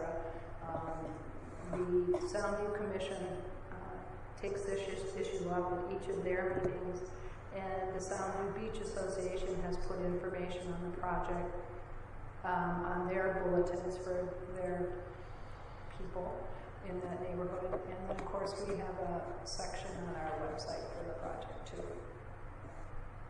Okay. I think maybe that informing the residents, once we get into August, the time starts becoming short. I mean, Always does. okay, thank you. Mile Creek Bridge, things are starting to happen there. They did start on the 13th. The road's closed, and so with respect to the Button Ball Bridge, I know that there have been some complaints about there's a concrete cheek, I guess, that goes right near the road itself, and I think on either end, as you come up the hill and go over the bridge, be it one way or the other, people their tires have hit that that cheek, which is almost at the road level. Seems to me the car would have to be very, very close to scraping the bridge itself, because it protrudes a little bit, but it's not way out in the street, but some people have had tire problems. It's an Amtrak bridge, and when I said, well, maybe we could just take a Sawzall and, a concrete saw and cut a bit of that off, everybody shuddered and said, you don't want to cut Amtrak's bridge without Amtrak. So I think Dave Roberge can supply the name of somebody, and we can advise Amtrak that there is a problem and people have had tire damage from these two concrete structures that wreck the tires. So we'll try to get that going. But I think the detours are working well, and I think they have to do some, as they start trying to remove the existing bridge, they have to take care that some of the metal has lead-based paint a little bit, and so they have to be careful about that. And so we talked about a few of those things, but so they will remove the bridge, and then the structures will be brought down and swung into place. So things are happening there.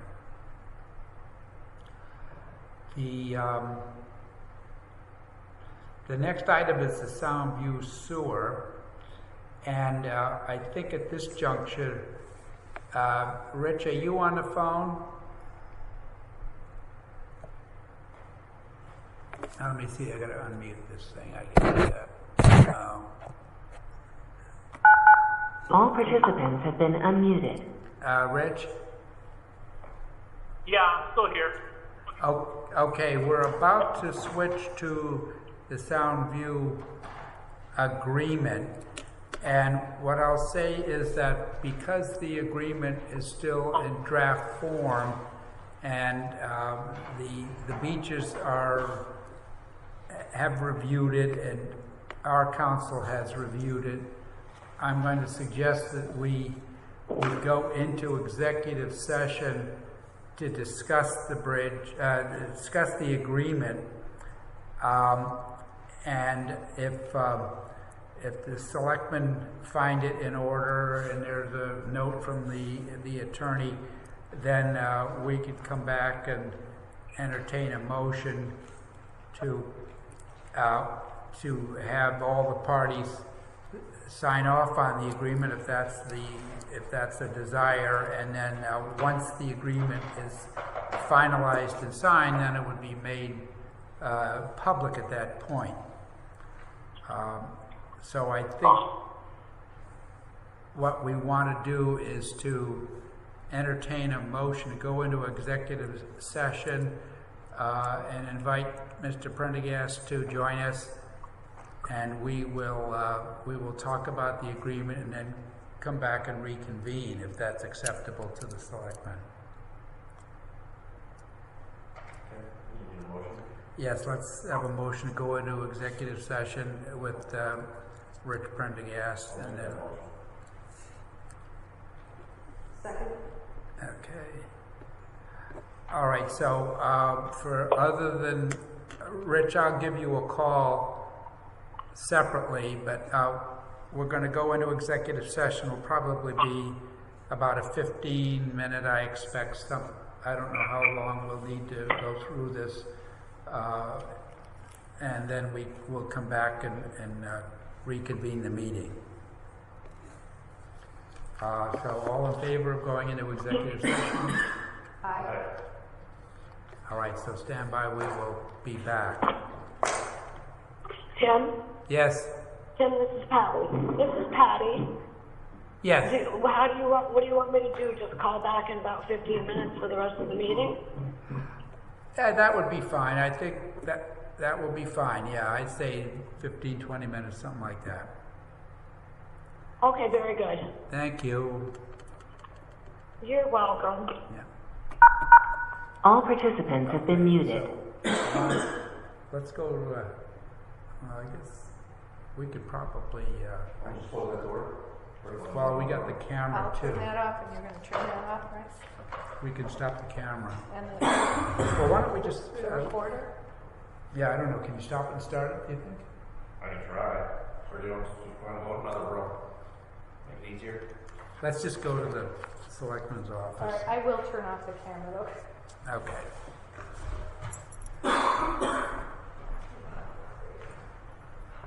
Warm up in the other room. Seating is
cetera, that.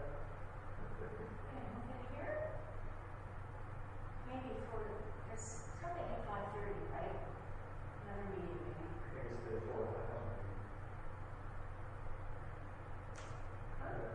So it's the affordable housing subcommittee, which is why John Cocker was like, Yeah, exactly. Yeah.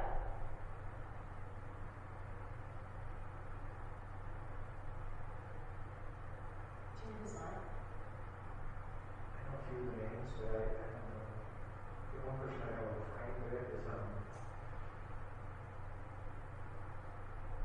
Tom Lorella.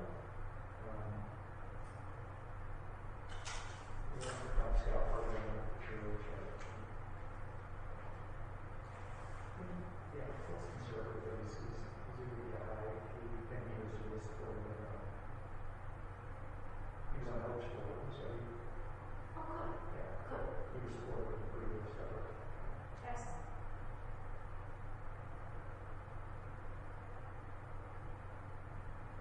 I'm gonna have Spanish this Monday.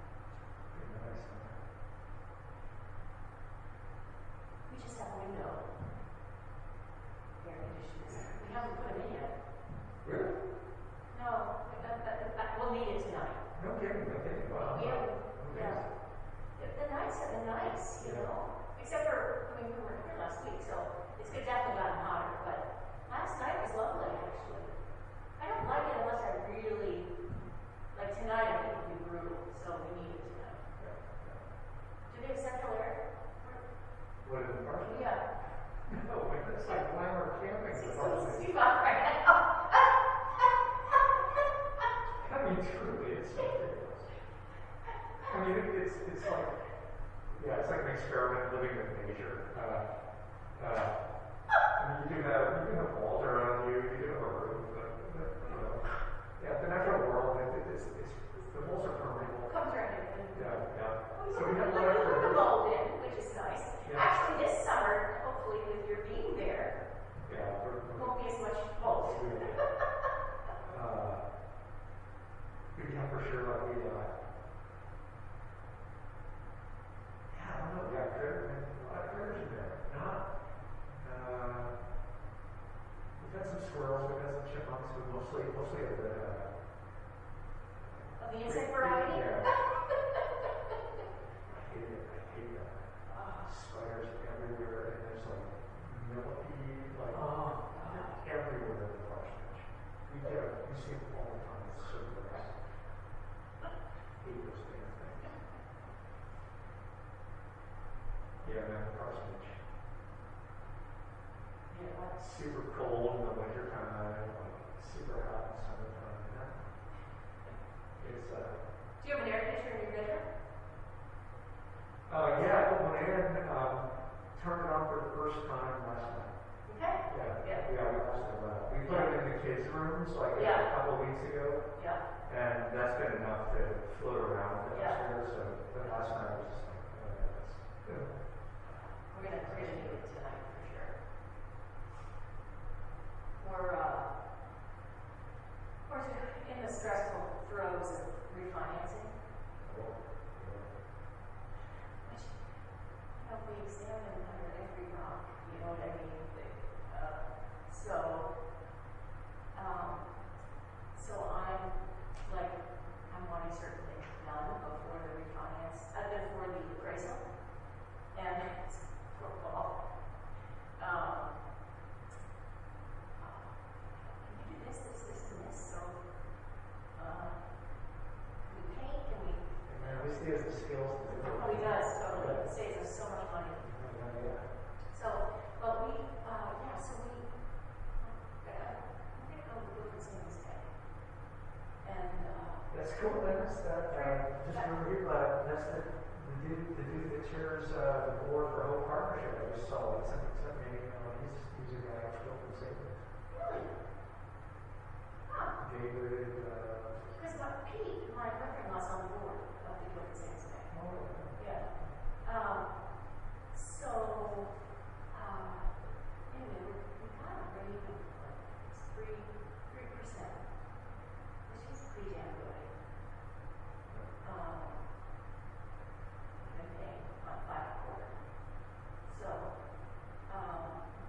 5.25 down to 3%? Yeah. That's where Yeah. the financing. Yeah. I'll So, say, like, what, a and- couple hundred a month or more?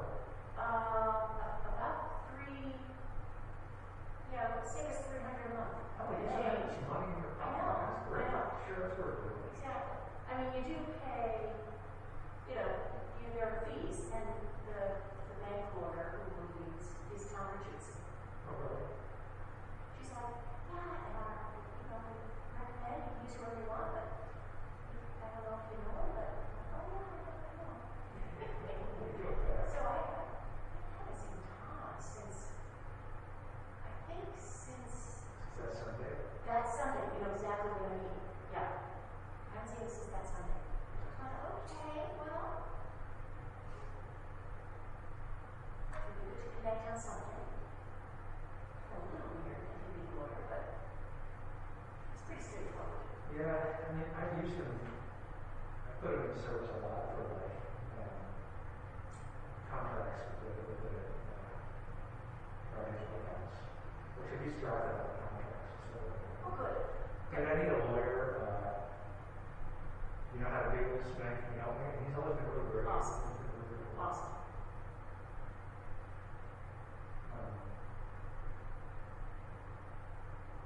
Yeah, so I don't know. He knows how to do it for the business. I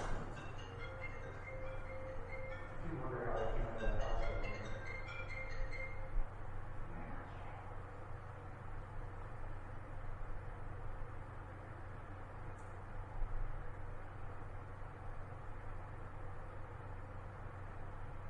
Okay, so Kathy's all set for Sunday.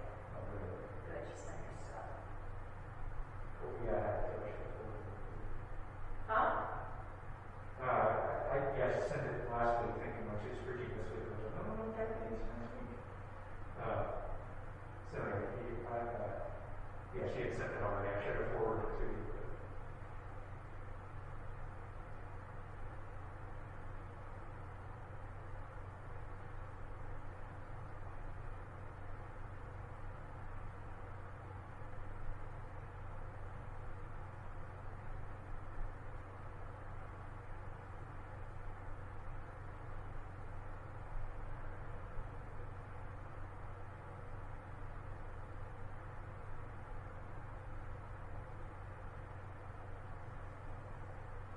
I got 7 minutes.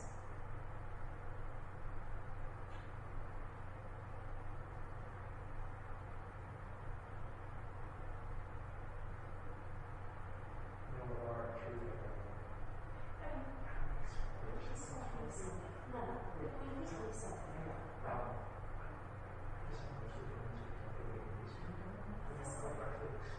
No, I mean, yeah, just, But I want to be able to say, yes, we can. and, Yes, we can. And it's due diligence. correct. Yeah, It's to me. yeah, it's just a physical presence over here. Some stuff. I call Kathy She was what? She was an over me tomorrow. I know, but we're just gonna keep this. I know, but that's what I'm telling Sure.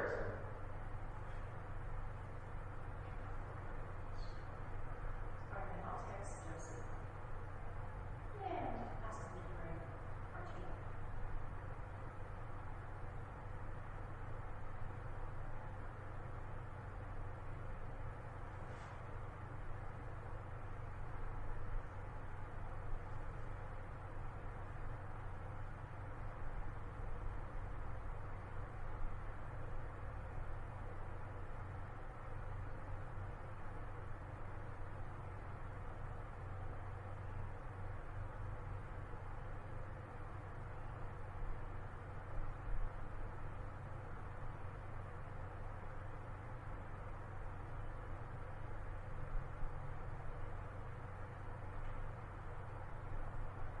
Hey, Kathy, it's Steve.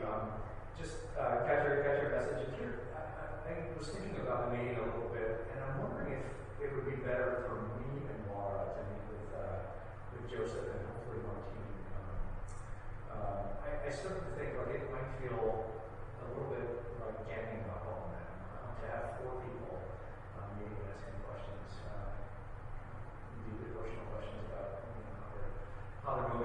easier or anything like that.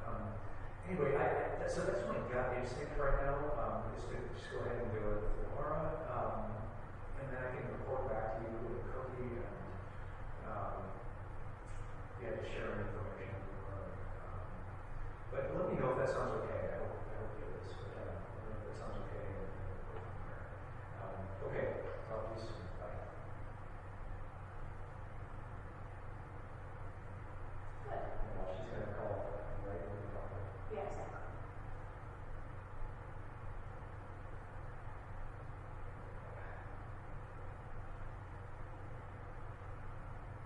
So, what's going to be good in the next several weeks?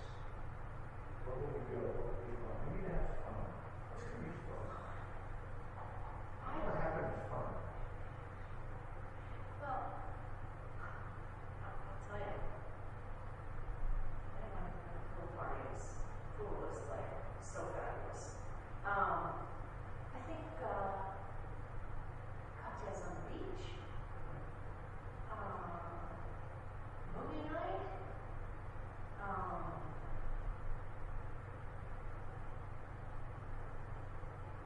any live music anywhere, right? Does that exist? But last time we were on Jacob's Beach and in Guilford, it's a town beach. You know, it's the sand is crappy, but it's fine. And there was a Sweet 16 party going on under one of the shelters, and the DJ was cranking that music. It was for the whole beach, even though it was for the Sweet 16 party. One of the things that was cool is they kind of felt they were Rocky Mountain. It was incredibly diverse. And it's a town beach, so I think after 5 anyone can go, but it was nice. It was nice to see that. But Long Island Sound is not the Atlantic Ocean. No, sure. Can I just say? I mean, Yeah. in the Atlantic Ocean, you know, and you can see your toes, and the hermit crabs going by them, you know? Yesterday, the water is so murky, and tons of seaweed, there was some jellyfish. Fitz went right in, and I was in, you know, up to my knees while I was swimming, but it's not the same. Not the same, no. I'm an ocean snob. Yeah, no, I mean, you should be. It's We could definitely do a kayak thing. yeah. Deb Hemingway asked if she could use our kayaks in our lake, and I was like, of course. And then I guess she was going to take Jose out yesterday. And then I guess he wasn't feeling well, so that was interesting. It's been the first time. Yep. I don't know. So let's do that. Is that? All right. That is fun. All right. Cocktails on the beach. Cocktails on the beach. Live music. Kayaks, yeah. We have a fire pit. Fire pit, okay. Okay. Cool.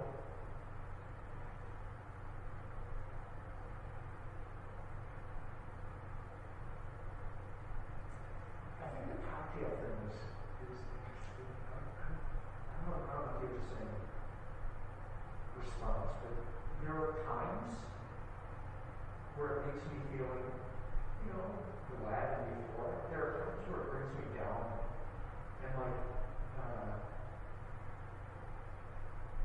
I don't know, it opens up a kind of, I don't want to call it a darkness, it's not as, But a low. Yeah. I don't know, Yeah. and it's unpredictable how or when it happens, and it makes me go,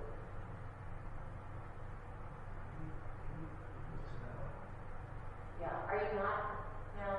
Pretty much not? no, not long after COVID, and I was like, Extreme situations. it's cocktail time, it's cocktail time. Well, yeah. And over summertime, you know, now I pour a shot. Yeah. But some nights I'm like, yeah, I feel great, this is awesome. Yeah, I have other nights, I'm with you. And then I wake up going, oh, It's hard to get up. Yeah. I was definitely having more. And now I've just backed off. The heat, it's not as, you know, I'd rather have sparkling water with lemon on it or something. But the other night, I guess it was Saturday night or Friday night, we had our neighbors over, and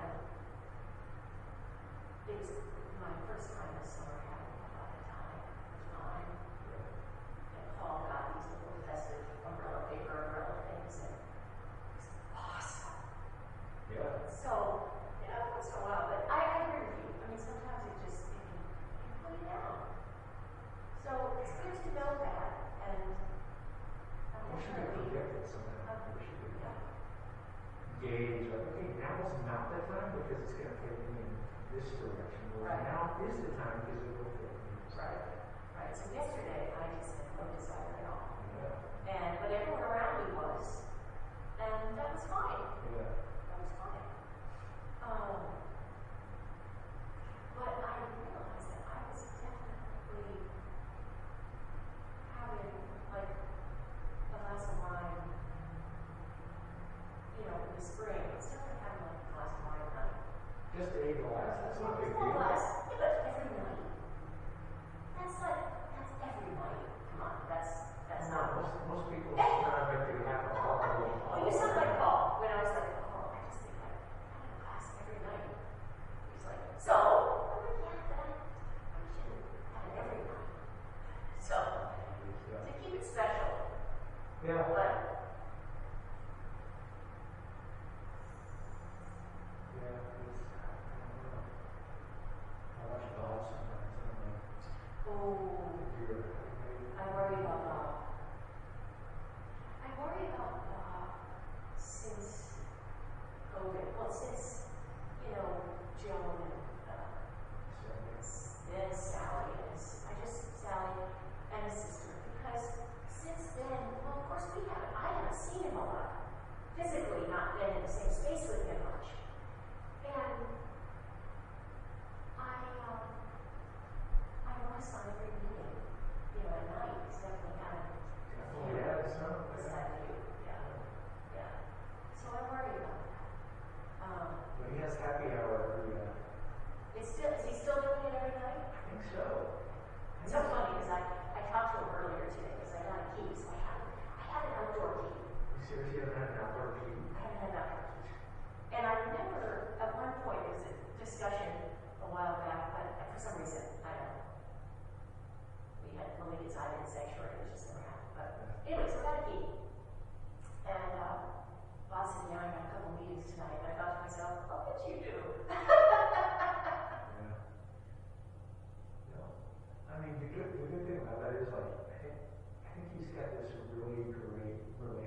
Wednesday with Lisa and Mary to talk about upcoming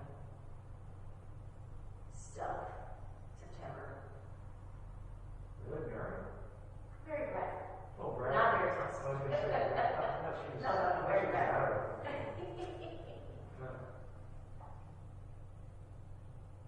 Yeah, well, good.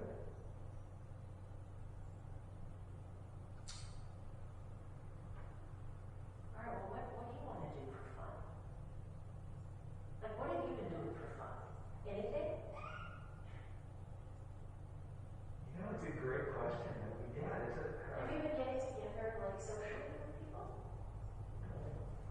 Yeah. We do. We've slacked off some. I'd love to get back to it, but we've had some good Zoom gatherings with friends. Yeah, we slacked off that. Yeah. We were doing too many, actually. Yeah. But it is a fun thing. Yeah, it helps me to feel connected. Yeah.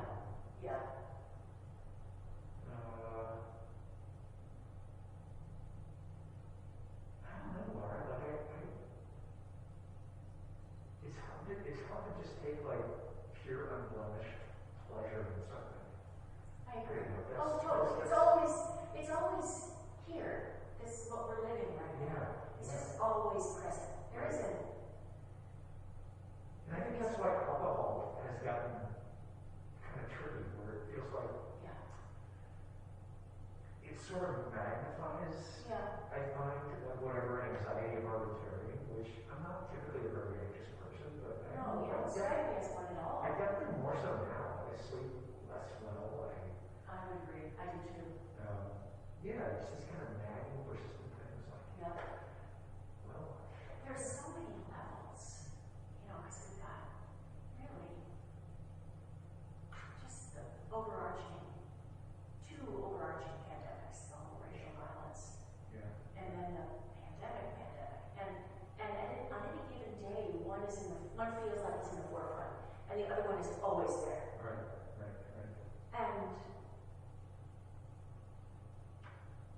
And it is just always there. Right. Yeah, so it's I mean, to actually think through, like, so what concretely do you feel? Like, what do you feel fearful of?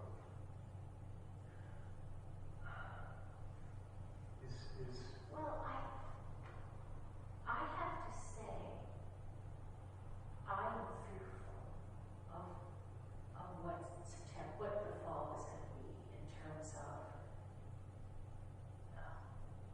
white supremacy, the White House, the whole election campaign that's going to ramp up. I am afraid of that.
concerns with it, like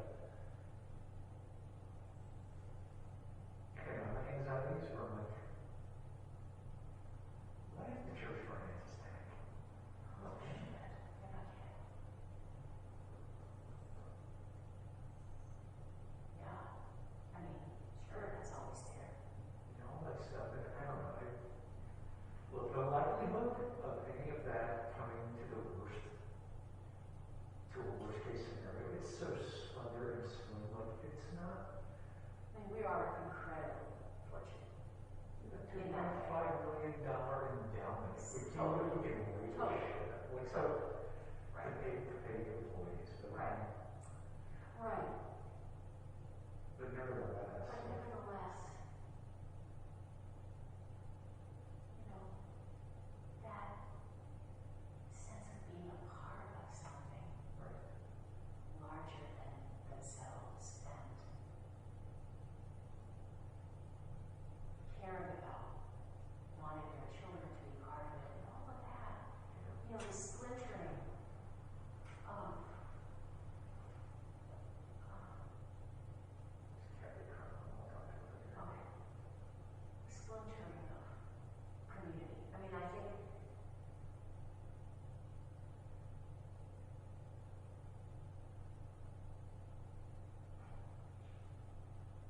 people are going to come back in a year and a half. Maybe they'll be so. This is obviously an anchor for so many, but God. I mean, after too many weeks of this, like, you kind of go, do we still have the church community? I know. I mean, people do, right? People do, and I'm so grateful. I mean, that's really nice. Really, that people take the time to do that. I really agree. I mean, that says a lot about our people. You know, that they take the time to do that. It means so much. Yeah. So, love that. But there are so many people that, you know, are not in the loop. And even though we try to connect with everybody, it's totally daunting. And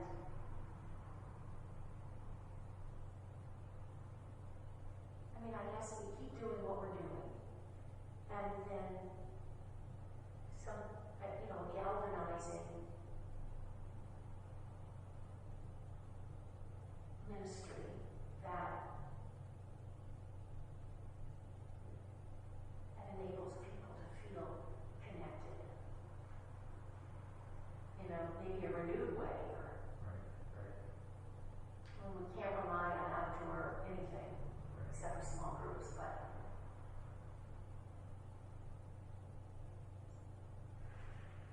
Yeah, I think here's what it comes down to. Like, I feel most anxious, I guess, in the hours where I have to like wake. If someone wakes me up, usually it's because I drank too much and have to go to the bathroom or something, or didn't drink too much and had like I don't know, coffee or whatever. But it's in those kind of liminal moments, like in the middle of the night, I wonder, with those kind of nagging worries. And then in the early morning sometimes, I have those nagging worries. But then mostly during the day, I'm like, man, we're gonna be okay. So, for me, here's what it comes down to. Like, I think it comes down to that phrase from the Bible, it's not good for human beings to be alone. And in our like most lonely moments, like in the middle of the night, that's when that stuff like kind of nags at us and tortures us. And then when we get up and have some kind of contact with other human beings,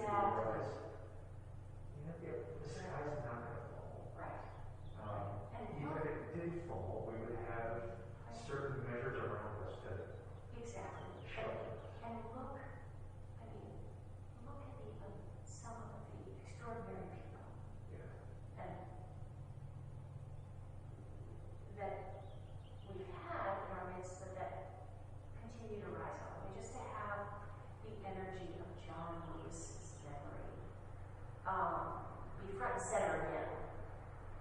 And, you know, what his life and legacy is in terms of that long arc, right? And, you know, being reminded of what a true hero is. And then, you know, this Kevin Booker, I mean, yeah, he's a big deal of hope. I mean, he is just a cool dude. I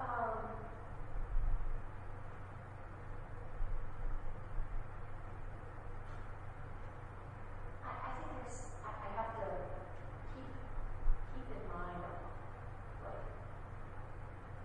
front and center things that do bring me hope. Because it's easy to push on that road, especially if you're reading it. But you're right, it is its connection. You may have heard me say this, you know, Paul and I have been watching this reality show called Alone. And 10 contestants are dropped in a remote place, be it Vancouver Island or Patagonia or most recent season was Patagonia. And they choose 10 items to bring with them. And all the survival is up to them. And they're given a satellite phone. So whenever they call that number, they will rescue. And whoever lasts the longest out there wins $500,000 and most recently $1 million. And they all are given cameras, and one of the things they have to do is film every day. And so it's the stories of how they're living their lives, you know, out in the woods, how they're fishing, and, you know, how they're building their shelter or rebuilding their shelter or dealing with, you know, a boat they leak and have a hole in it, you know, a bear, all that kind of stuff. And then, so there are these, you know, video diaries that basically you're watching. And then the ones who last, the reason they all, at the end, call that satellite phone is because they're so deeply lonely. They no longer care about the money. They just want to be home with their family. And, you know, as long as they have enough to eat, they think they'll be okay, as long as they're going to eat. But ultimately, that isolation is what brings us home, right? Hi. So how long is the longest person? So the first season was like 66 days. And most recently, I think it's like 82 days or something like that. It's a long time. It's a long time. Yeah. Cool down. Yeah, that's a whole lot. It's lovely. Lovely. It's cool in here.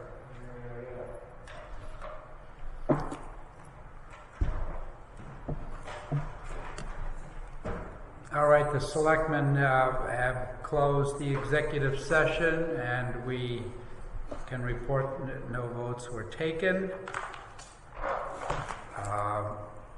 Motion to adjourn from executive session at Moved and seconded to adjourn. 5:51.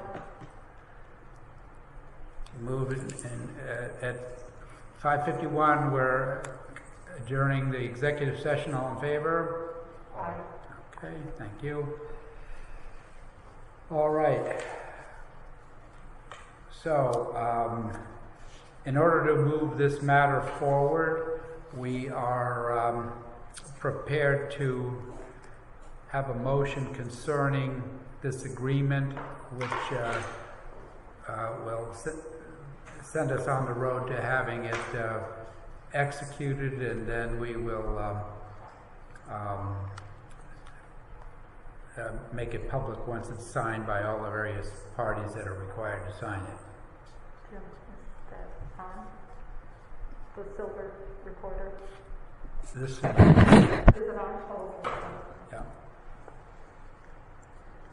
So may we have a motion concerning the agreement that we discussed in executive session? I make a motion that the Board of Selectmen authorize the first Selectman, Timothy Griswold, to sign the agreement to add Town of Old Lyme to Beach Association's cost-sharing agreement for sewer project received today, July 20th, 2020, barring any significant modifications. Also. All right, moved and seconded. Is there any discussion on it? As I say, we will have our attorney keep us informed about the other parties that are needed to sign, and once it's all finalized, we can make it in the public domain. Anything else? All in favor? Aye. Aye. Very good. Thank you. The next item is the sick time policy, and I have distributed, I think, to the select people the change for the language. I talked with Amy Jensen about revising the paragraph, the sections in the handbook, and essentially, this is all subject to the vote of the Board of Finance. But should the Board of Finance authorize what we have been talking about for the sick time liquidation, I'll read what it says. We, as opposed to the condition which says that the sick time must accumulate from year to year, this would change that. And it says at the end of each fiscal year, non-union full-time employees will have the option to carry over up to a maximum of 30 days of unused accrued sick leave into the next fiscal year, or to be cashed out all or a portion of their unused accrued sick leave balance as of June 30th. Any balance in excess of 30 days as of June 30th must be cashed out. After the pay date for the payroll period for which includes June 30th, employees will have 1 week to submit their written cash out request to the finance office using the town provided form. If no request is received by the designated due date, finance will automatically cash out all of the employee's unused accrued sick leave balance as of June 30th. All unused accrued sick leave cashed out will be paid at the employee's pay rate for the fiscal year in which the sick leave was accrued. So that would replace the paragraph on page 30, which simply said the employees are required to carry over all unused sick time. Lower on that page, it talks about when someone leaves, presently it says the sick leave would be paid out at 50%, and so this, in accordance with what we talked about before, again, subject to the Board of Finance, says upon separation of employment, full-time employees will be compensated for any remaining unused accrued sick leave at 100% of their current rate of pay, and it keeps on going with that, with the rest of that sentence on page 30 into 31. So again, subject to the Board of Finance, I think this would encapsulate, bring the manual in sync with what we're talking about. So if this meets with your satisfaction, we could move these changes, and then depending on what happens tomorrow night, if it's a go, we can then implement that into the employee handbook. So you need a motion to forward it to finance? Yes, I would say so. I think the other motions before, I think on this one, since we're just, if they agree on the money part of it, we would make the wording catch up with it, so I don't know that they have to approve this particular. This is policy. Okay. So this would be, I believe, our responsibility. Yeah, they can decide, but I think, yeah, we can apprise them, and if they find it fine, you know, there would be concern with the funding mechanism, so we'll read this to them as well. So do we then have to, Chris is starting a motion to add these revised paragraphs to the policy manual? I think it would be to change the respective paragraphs to be this. 2 paragraphs on page 30. Okay, so I'll make a motion to change the paragraph to this wording. Okay, moved by Chris and seconded by Mary Jo. Any other discussion on it? All in favor? Aye. All right, thank you. Now, let's see. All participants have been unmuted. All right, we have arrived at item number 6 on the agenda, which is public comment. We have a couple of representatives from the First Congregational Church here, who I believe one or both may wish to say something, and then there may be others on the telephone. Would either of you like to address the meeting? Okay, come a little closer. Yeah, come a little closer, because we'll swivel the microphone a bit, and if you want to bring a chair up, you can speak. I'm sure you have a good voice to carry across the congregation. So. It sometimes depends on the room too. So yeah. If I could, I'd like to pass this out. I don't know what the protocol is about. That's fine. Good. Touching things and things like that. But, well. All right, you're welcome. All right, so the idea is to speak so we can be heard in the microphone, right? Sure. Okay, so my name is Steve Youngkite. I'm the senior minister of the Congregational Church down the street. This is Laura Fitzpatrick-Nager. We are here to speak to you and to address police practices in the town of Old Lyme. We're here not because we have been subject to any incidents. Thankfully, we have not had any incidents with police, and that's something that I'm really, really grateful for. So I want to say that we're here in a supportive role, not an antagonistic role. We believe in the presence of the police, frankly. There have been incidents where we've needed the support of the police. So we are not here to antagonize in any sort of way. Rather, we wish to be proactive in preventing any incidents with police from occurring.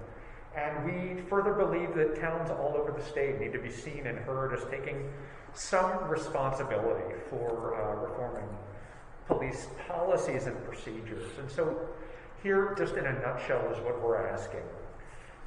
We would like to have the town of Old Lyme ask the following questions of our state police. I don't personally know, but are our officers outfitted with body cameras? And if not, could we insist upon the necessity of body cameras?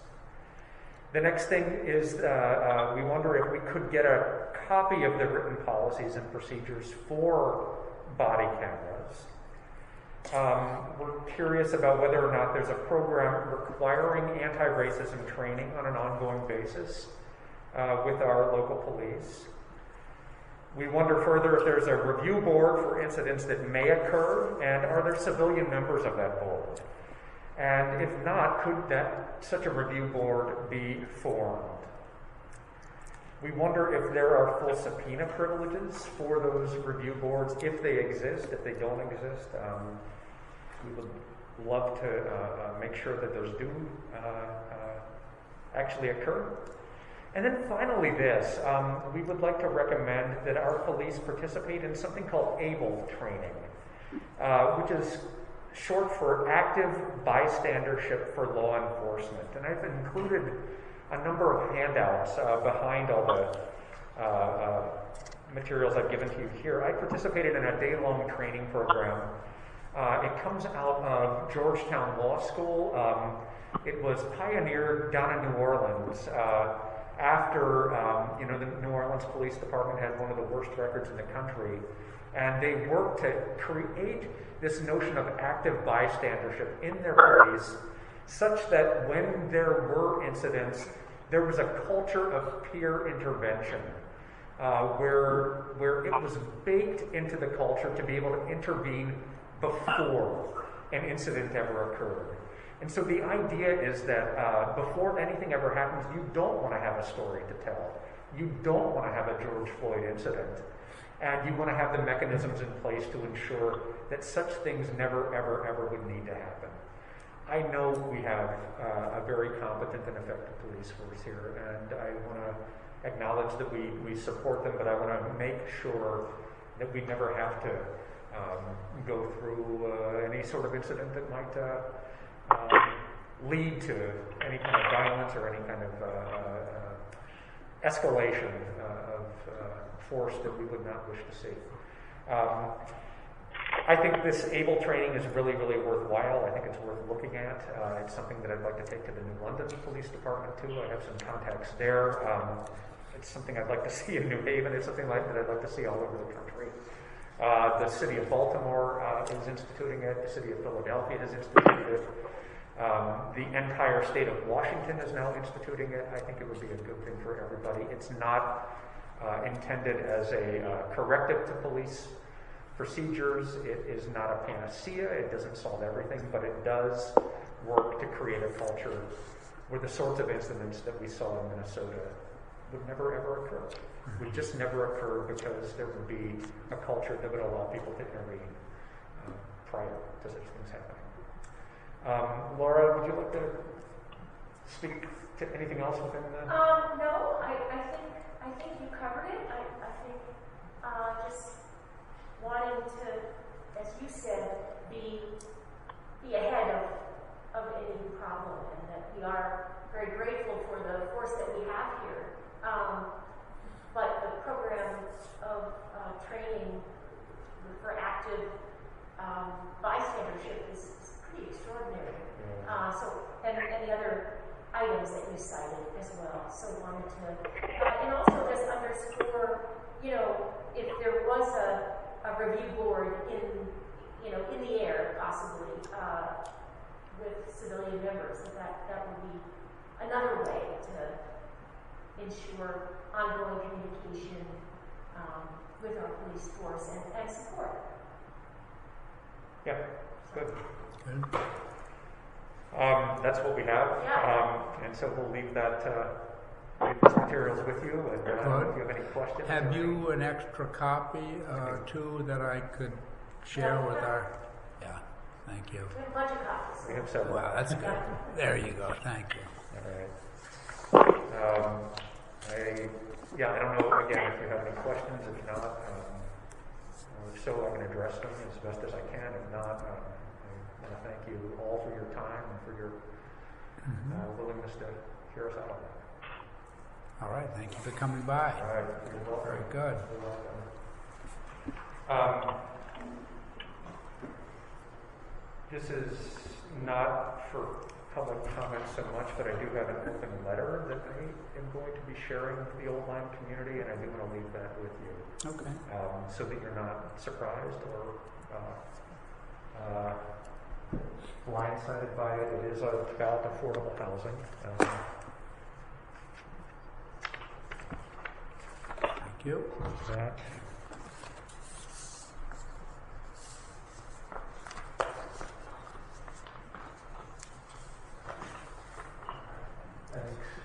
Great.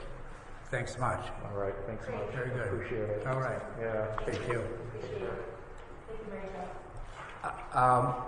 We can turn to anyone on the phone who would care to make a public comment now. I would. Can you hear me okay? Hello? Please state your name and you could make your comment. Okay, thank you. Mary Daly, Portland Avenue. It's great to hear the Board of Selectmen is so concerned about finances for this town, and I applaud your diligence in that area. So, my question is, Melinda Cromfield, who's a CCMA 2 certified Connecticut municipal appraiser, full-time salaried assessor appraiser for the town, right? So, that designation doesn't come easy. She earned that established to identify professional assessors with greater breadth of experience in the assessment field. But on January 25th, WPCA chairman signed a contract on behalf of Old Lyme with another appraiser, an appraisal company from Fairfield, to evaluate Soundview Area B property. Just wondering why. Why before contracting Karen, did the WPCA at minimum consult with our in-house professionals? And if so, what was Cromfield's answer regarding special assessments to recover sewer costs? Was her professional assessment not in line with what was the direction set by the WPCA? I just really would like to understand that. What was the difference and why we had to go out of town to sign a contract, a very large contract in fact, when we have those services already in-house. When I look at that contract, it may start at $25,000, but has the potential to go up to $500,000 with legal fees.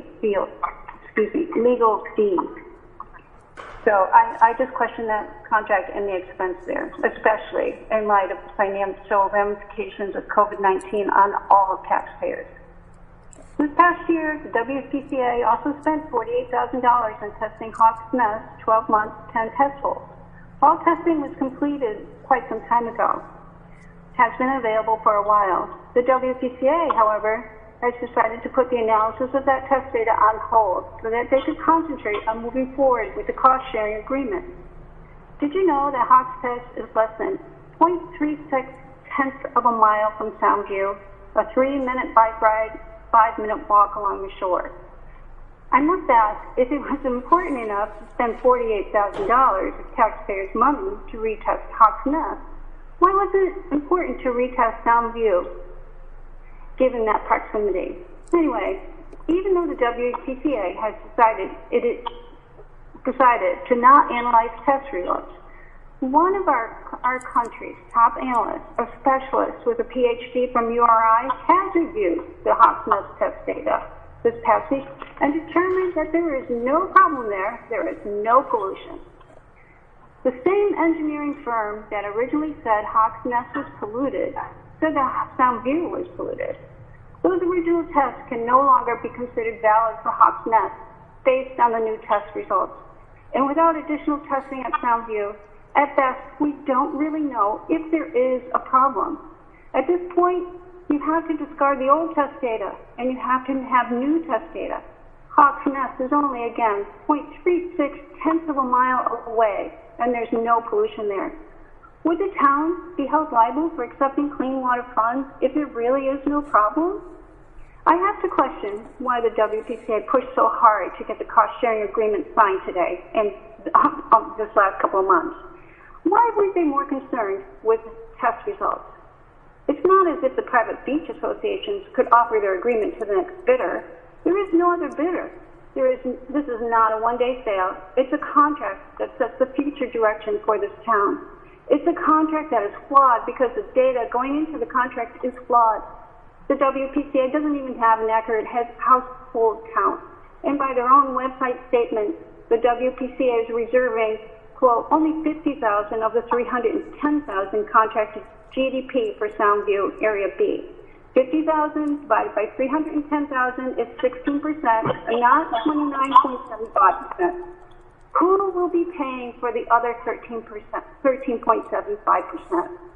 Perhaps that is a legal question that can't be answered here today. There are many legal questions right now that have not been answered. Thank you. Very good, thank you. Anyone else on the phone who wishes to comment? Yes, this is Frank Papalardo. Okay, Frank, go ahead. Hi, following up on some of Mary's comments, the Soundview Sewer Coalition hired a fully licensed appraiser to establish the sewer benefit analysis and transmitted the report along with a letter from our attorney to the WPCA with copies to the Selectmen and the Board of Finance. The WPCA chairman has recommended that the WPCA ignore the attorney letter and the appraiser report. Instead, the WPCA hired their own appraiser for a cost of not to exceed $25,000 base, plus additional fees for legal. I suggested that the WPCA have their appraiser look at the coalition's report rather than spend $25,000. That suggestion was ignored. I believe that the WPCA approach is fiscally irresponsible and urge the Selectmen and the Board of Finance to vigorously scrutinize this $25,000 expenditure. The WPCA's chairman's recommendation to totally ignore the coalition's attorney letter is also irresponsible, as the coalition has made it clear that the approach that WPCA is taking will result in legal action. Once again, totally ignoring the concerns of the coalition is reckless and puts the town in a position to defend the failure of the WPCA to work on a reasonable funding solution. I requested that the WPCA outline their formula for assigning property benefit analysis, such as pro rata per property, community-based, etc. They would not state their formula and instead said their formula would not be known until 2024. While I understand the actual costs may not be available until the project is completed, the formula should not have to wait. How could the town of Old Lyme embark on such a costly project and not have an idea of what the formula will be for payback? WPCA actions have exhibited a predisposed position, is one-sided, and is not in the best interest of the town. I also have a couple of one more further remark regarding the picnic tables. Regarding the picnic tables at Soundview, and while I understand Mr. Roberge's concerns, these tables can be adequately spaced, allowing for proper distancing. As long as the town doesn't create a situation where distancing cannot be performed, there should not be a problem. It's not the town's responsibility to police the actions of individuals as long as they are within the law. Thank you. Appreciate it. Thank you. Anyone else who wishes to make a public comment?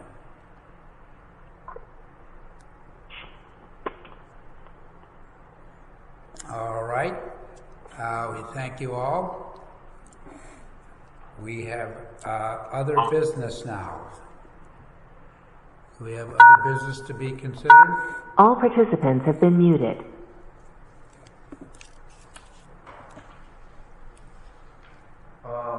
Just curiosity, you haven't heard, Mr. Bergeron called me at the bank the other day. What's going on with the beavers? Anything more? He was asking. Haven't heard anything about the beavers. I think the land trust is going to try to keep the waterway open so that a kayak could go up Bucky Brook to see what's going on, but haven't heard from anyone. Right. Have you heard anything? No, I haven't. Yeah. I thought it was kind of resolved, but he was saying, no, he's got well, they may, I mean, the nature of the beast is such that they... You know, I understand. Yeah. Nightmare. But nothing heard so far. That's all I have. Okay. At our last Board of Selectmen meeting, I brought up an issue that surprised my selectmen regarding the baseball tournament that was out on the Crossland Fields, June 27th through the 28th, and I became aware of it July 2nd. And when I shared that information, I think, Tim, you said that you would look into it. We talked about maybe bringing somebody here that we could talk to about what happened so we could get some accountability and some perhaps procedure in place that the Board of Selectmen felt was appropriate so that this sort of thing does not happen again. I mean, obviously, during the pandemic, it should have happened. And then in a non-pandemic time,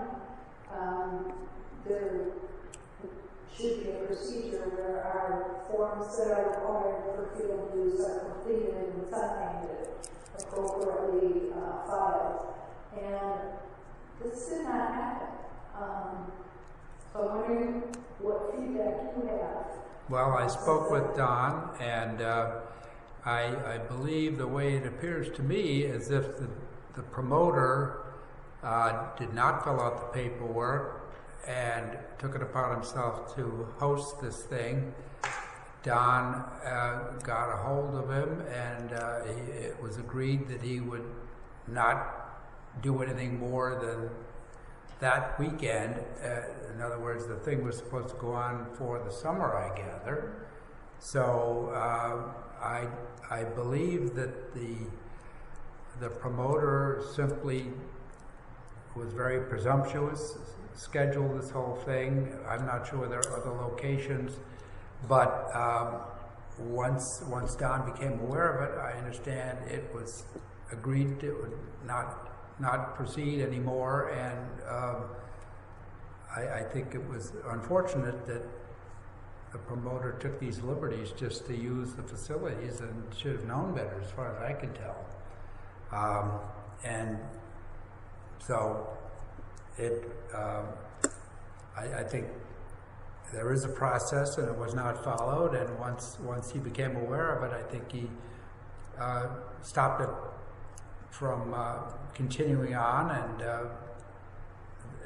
I think the promoter was on record as saying he was at fault and wasn't going to have the rest of the tournament occur. That's what I heard. So do you, I think it's a question to both of you. Do you feel that's sufficient that there isn't anything more this board should be? Well, I think the event was stopped, and perhaps if they had submitted an application to the board, Park and Rec Commission, sufficiently in advance, they could have, obviously the whole, as we know, the whole operation for Park and Rec is that you could practice, but no team sports, no contact sports, that sort of thing. And so that was contrary to their policy, and if the form was not submitted and it was not executed, why it's basically, I guess, they just acted very inappropriately in conducting this thing, and it was stopped. So I think Don did a good service to have it stopped, and so I think they weren't happy about it either, I'm sure.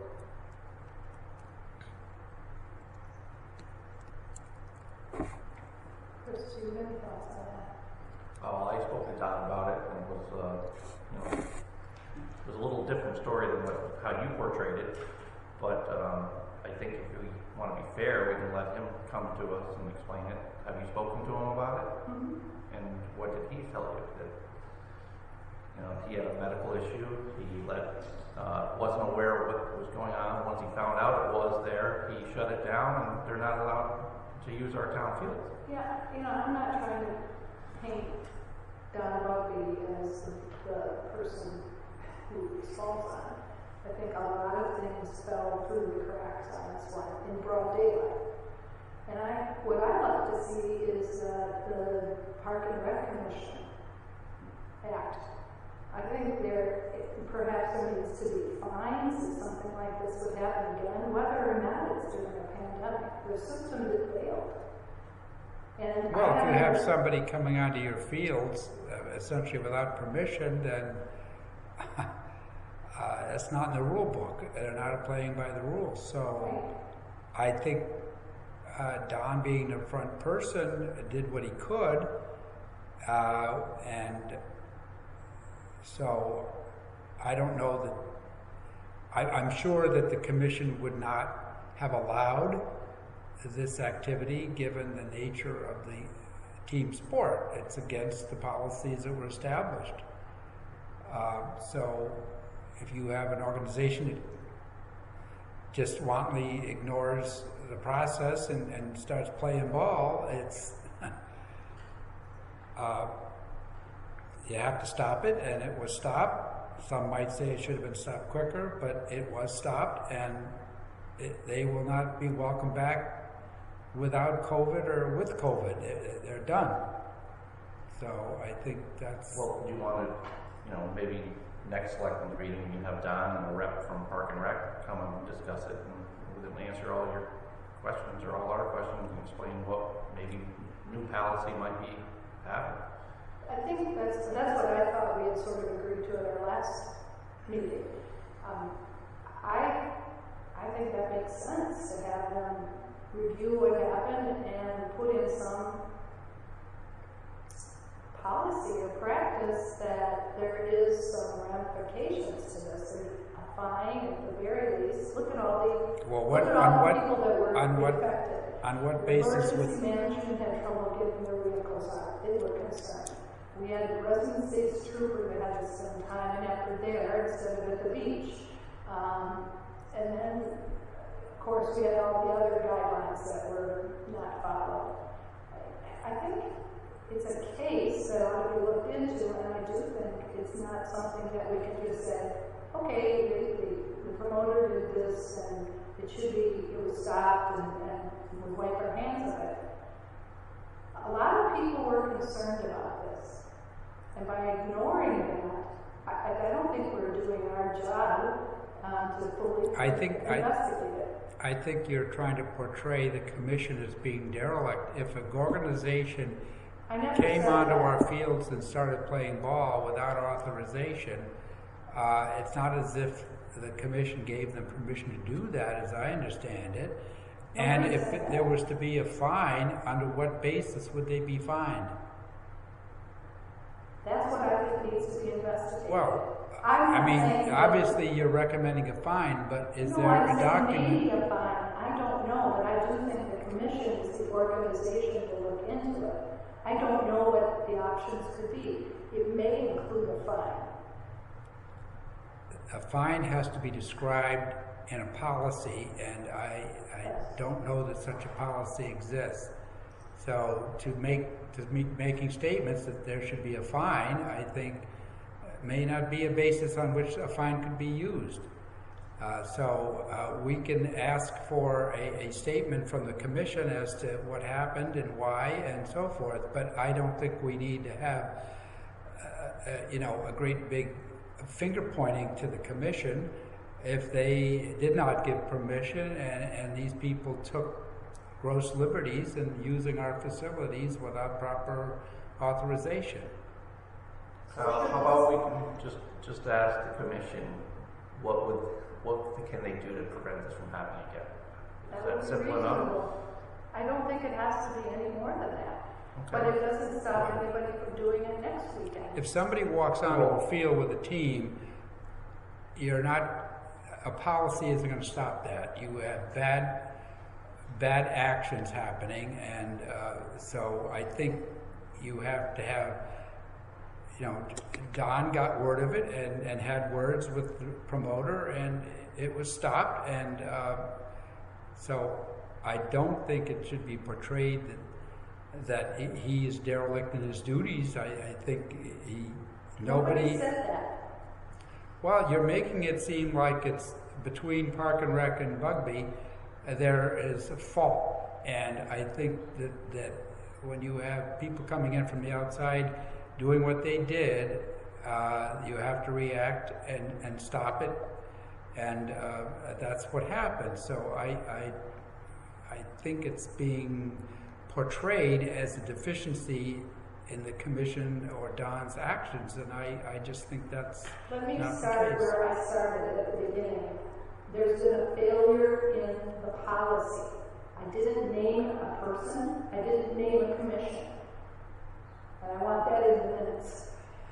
I am saying we should use this as an example so that if this happens again, we have a practice, we have a policy, we know what to do. I think Don did whatever he could, but I don't think that's enough. I think in this case there should be some more accountability, and we as selectmen, it falls under our policy guidance to see that that's addressed. That is all I'm saying. And if you're going to twist my words, No, I am saying- innocent people, I want on record that I never said that. You want somebody accountable, and if somebody comes into I town and want does something some that's accountability is different than someone. I want some accountability. That's very different. Well, I beg to differ with some of the approach. I think we can have them review policies, and if some outfit comes to town and uses our facilities without authorization, then you might have a policy that says if that happens, something happens. But I think impugning actions of the town, the commissioner, Bugby, I think they did what they could under the circumstances. Well, You are the only one that's used those words. Nobody's. I have not impugned on Bugby. You are the only one that has used those words. well, So can we get the board then to maybe enact some policy? I guess if you want to have a policy against illegal use of our facilities, you have a policy for that. Yeah. But Something. I don't think too many towns might have a policy for that, but we can institute something, I suppose.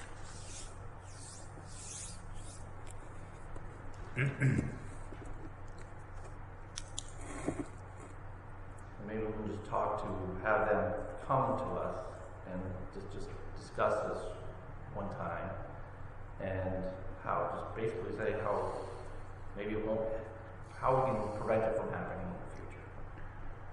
I mean, this wasn't just, 10, 15 kids coming home playing stickball. This is, a huge organized event. Yeah. So,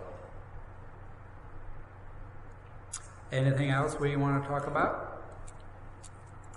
I just want to bring to the attention again, mentioned to the selectmen, I think at a previous meeting, that the Sustainable Connecticut Sustainable Oakland Committee has been meeting. They've been at their party about 6 people, and they are trying to get the town recognized through the state program to get points and awards. And when the committee was first initiated, it was in February of 2018 or right around there. So there are 6 new people working on this from a variety of areas of the town, and I would hope that at our next meeting, if the selectmen are amenable, that we kind of formalize those appointments, because they're different than the people that were initially involved in this. And I just think it makes sense that we have a committee that's duly recognized. And if that's okay, then I will find out exactly who these people are and send those to their office. All right, well, let's pool what information we have. I think there's probably a file, whether it contains everything that, I don't know if either of you have information from prior times on this, but we'll try to ramp up for next meeting on that.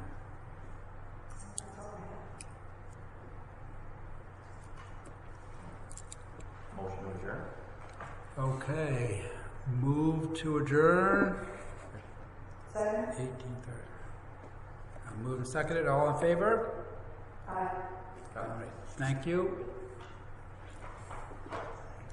Okay.